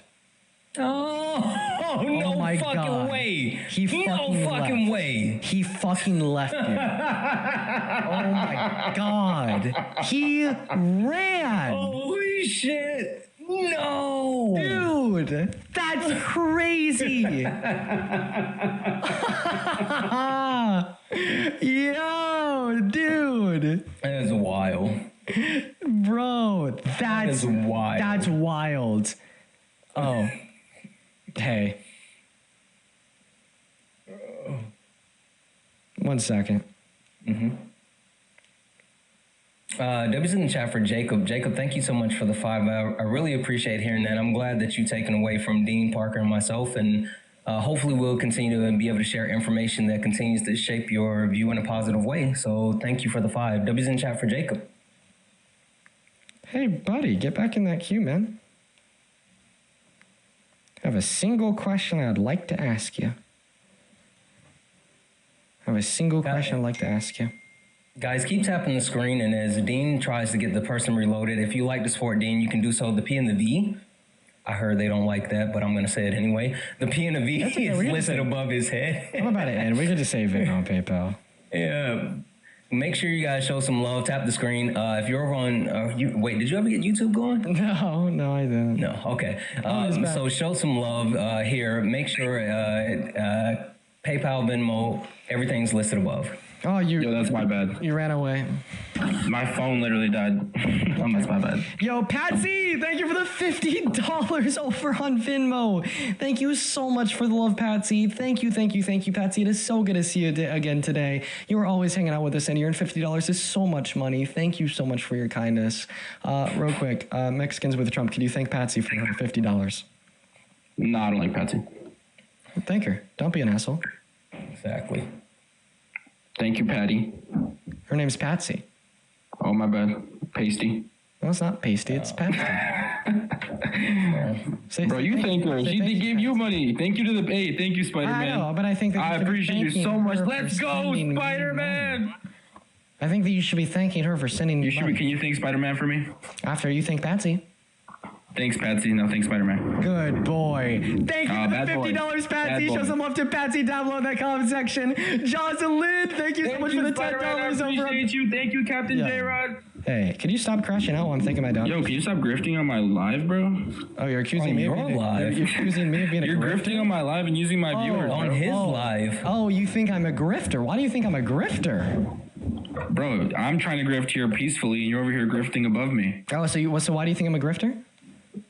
I don't even know what that is. Jocelyn, thank you for the $10 over on Venmo saying, long time watcher, first time gifting or grifting. This guy's annoying, has no say on what a woman feels or went through. He's uninformed. He is uninformed. Thank you for the $10, Jocelyn. Brianna, thank you for the roses. Shut up. Brianna, thank you for the $10 over on Venmo. Spider-Man with the thank you so much for the love, Brianna. Show some love to Brianna down below in that comment section for the $10. Angelica, for the $5. Thank you so much. Thank you for the Spider-Man love. again with the sock. Connie, thank you for the $6.14. Jacob with the $10. Thank you for the I appreciate SpongeBob. everything that you do. Thank you so much for the love, Jacob. And then Samantha, thank you for the $15 over on PayPal. He says patiently waiting for Pete content. Thank you so much for the love, Samantha. Show some love to Samantha. Show some love to Jacob. Show some love to Connie. Show some love to Brianna, Jocelyn, and Patsy. Appreciate you guys for real though. If you do want to support what we do here, you can find my Venmo, PayPal, Stop it, guys. and the link tree in my bio. You're making Dean mad, guys. Over on that TikTok account. It's also at the top of the phone screen. And by the way, if you aren't pissed off, then you want to be interrupting me. But anyways, let's get back to the cook.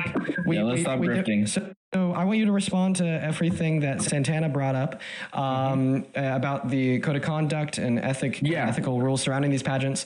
And then I also want you to respond to my cherry on top, where I was like, well, we know that he didn't have any good reason to believe that they weren't okay, because he said, then you repeated that he said that he had to go check to ensure that they were okay.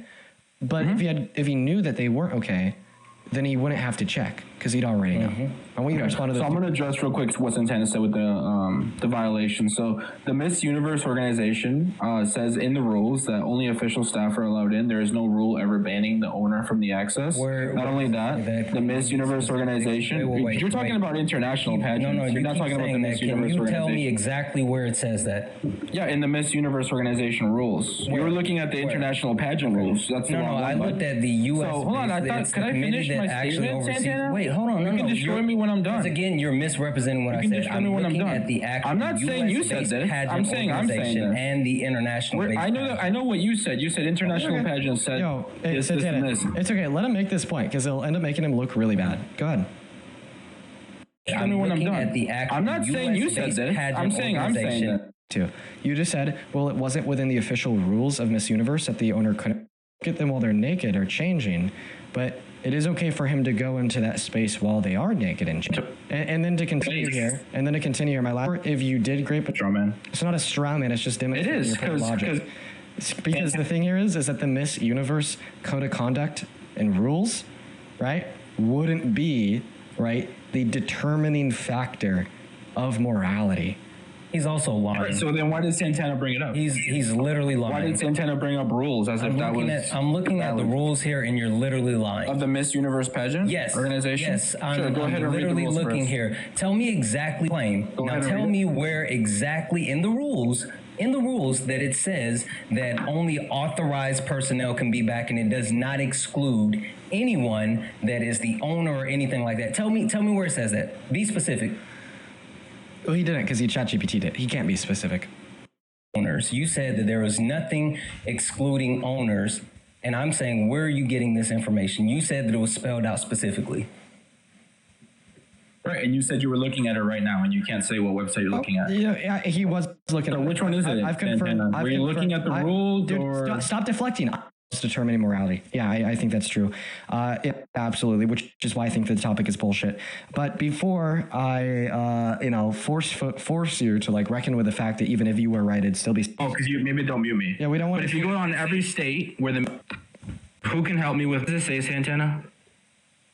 Read the whole thing. Just read it, because you got shit on again. Read the whole thing. Read it. This is why you should let Dean debate, not you. The whole thing, bud. Says only official staff is allowed in the dressing room or backstage during the competition weekend. There will be chaperones. There you go, Dean. Proof that they're chaperones in the dressing rooms. Which you're saying the chaperones allowed their daughters to be sexually exploited. A crazy claim. What was your point? To assist you with some of your. You were asking me to read, Santana. You got to be quiet for this part. What does it say? What's the question?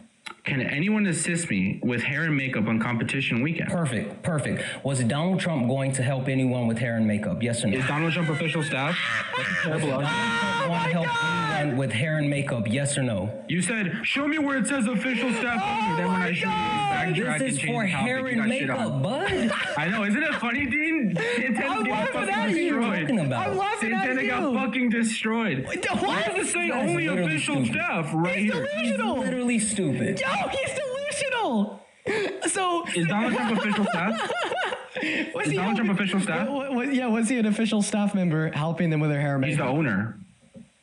The owner's not staff. Staff is actually people working backstage to do certain things. Two, he's not doing anything so with you're the gonna hair change. and makeup. You're gonna just to I want to pivot with you. Hold on, I gotta pivot with you here.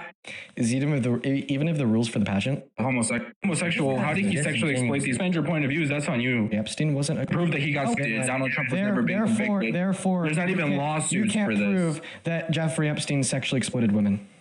We're better off arguing E. Jean Carroll because there's actual lawsuit and actual court cases. But this is like the most moot point, just like Santana said. People, no, I'm not pivoting. I'm saying the reason you can't argue this. Your point was. I'm trying to help. I just disputed your point, literally yours. I just disputed your logic by playing it. Why do you keep muting? Yeah, because you're pivoting. I just disputed your logic by playing it to Jeff Epstein. Was he convicted? I just disputed your logic, and you'd say that he's falsely convicted because you can't prove that he wasn't a closeted gay man.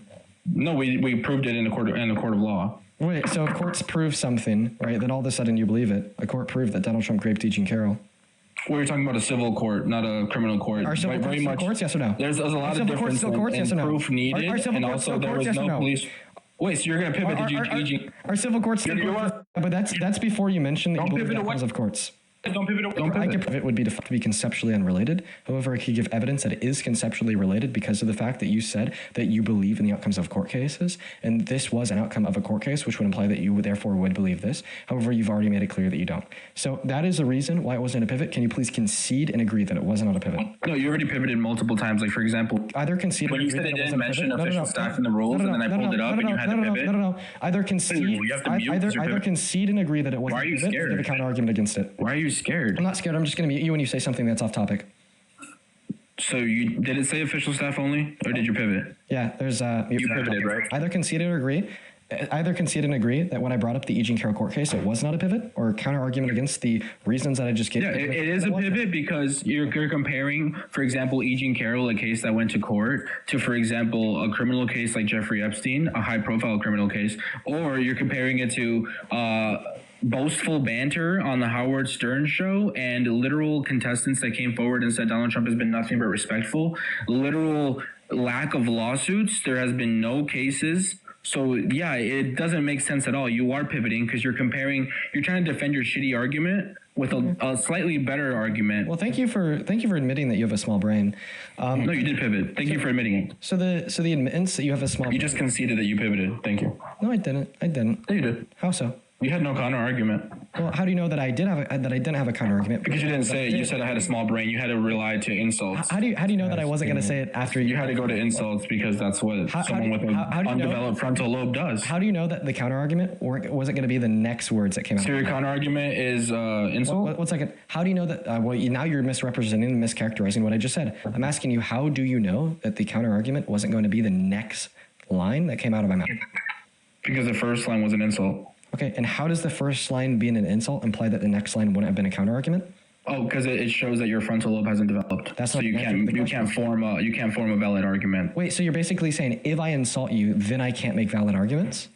No, I'm saying that if you insult me, so if people insult others, then they can't make valid arguments. Because Donald Trump insulted Rob Rayner yesterday, Donald Trump can't make good arguments. Therefore, because Donald Trump can't make good arguments, then Donald Trump lost the debate that he had with Kamala Harris, since you would argue he made no good arguments. And if that is a straw man, you'd be arguing that this is You said that the fucking destroyed. You said that the evidence that my frontal lobe destroyed. You said that the evidence that my frontal lobe wasn't completely developed. You said that the evidence that my frontal lobe What's the difference? Donald Trump's frontal lobe is fully developed. Actually, according to your logic, it's not. Your brain is still developing. According to your logic, it's not. Because you said that the evidence that my frontal lobe wasn't developed was that I. He's 21, bud. So it's reasonable to think that it's done. Can I just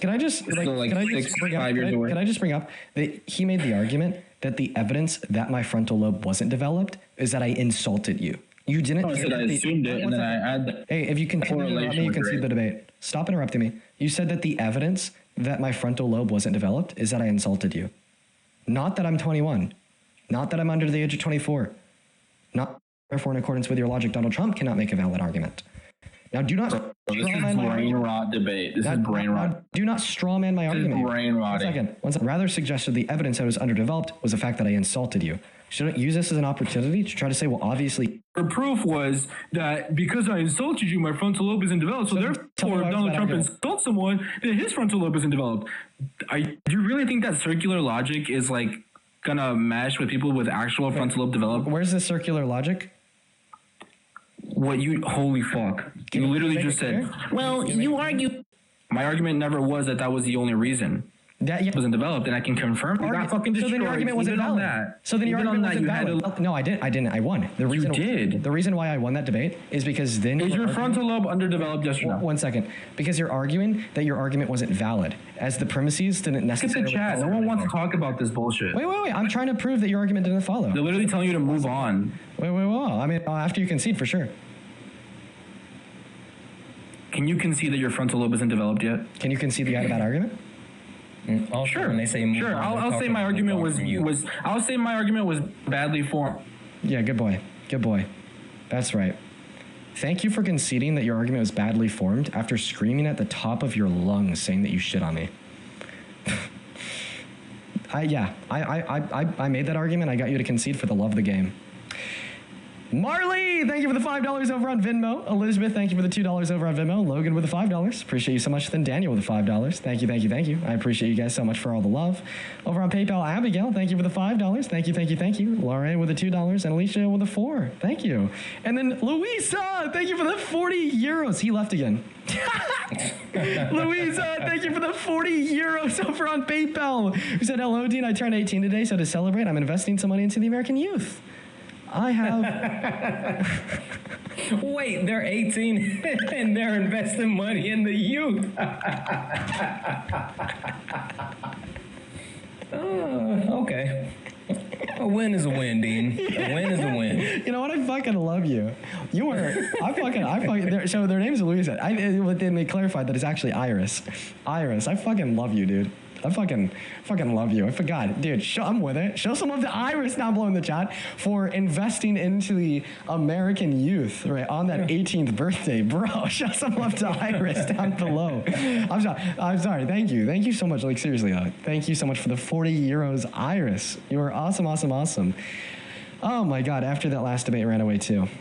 They're running. Oh, my God. Well, see, the thing is if you just don't let the insufferability get to you, and you just hard refute it, they'll inevitably lose. It's always What the thing is, like, his argument made no sense. And let's okay. It is now 5. I guess I should probably start getting ready for the dinner.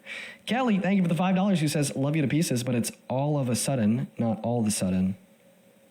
Oh, come on. I feel like those two statements are synonymous. All of a sudden and all of a sudden. I feel like we use them identically in society. I actually reject that. I actually disagree with you. I think that both are just is valid. Like come on. We use them both. I don't even think it's wrong to use the second one. It sounds perfectly fine. I think they both sound perfectly fine. Am I wrong?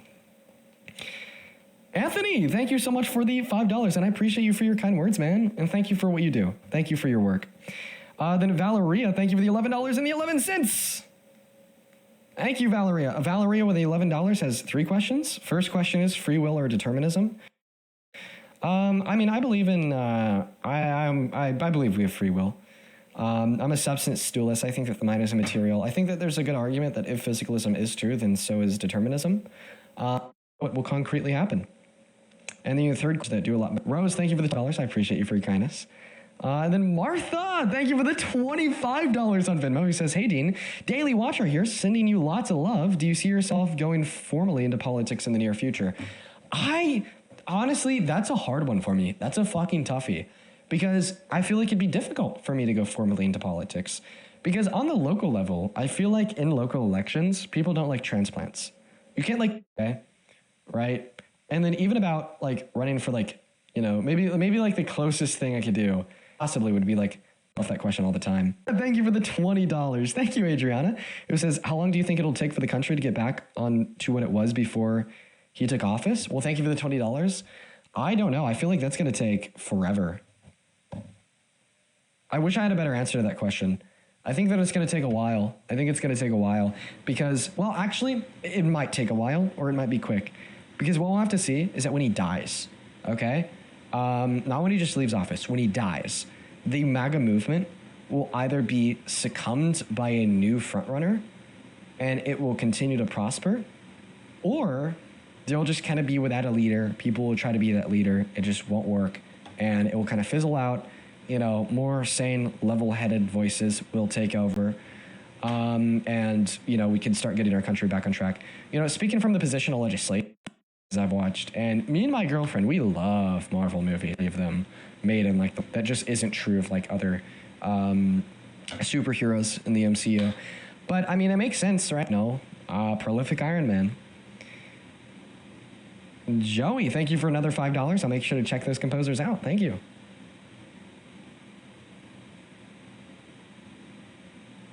And then Anna Camila, thank you for the $1 over in Venmo. Thank you. Okay. All right, guys. We may end. It is now 5 p.m. And I should probably go start getting ready for a little bit of a dinner. Actually, fun fact, I guys could share a little bit more with you. Somebody from my production team. So I'm going to take them out to a little dinner. His name's Spencer. He's a cool ass guy.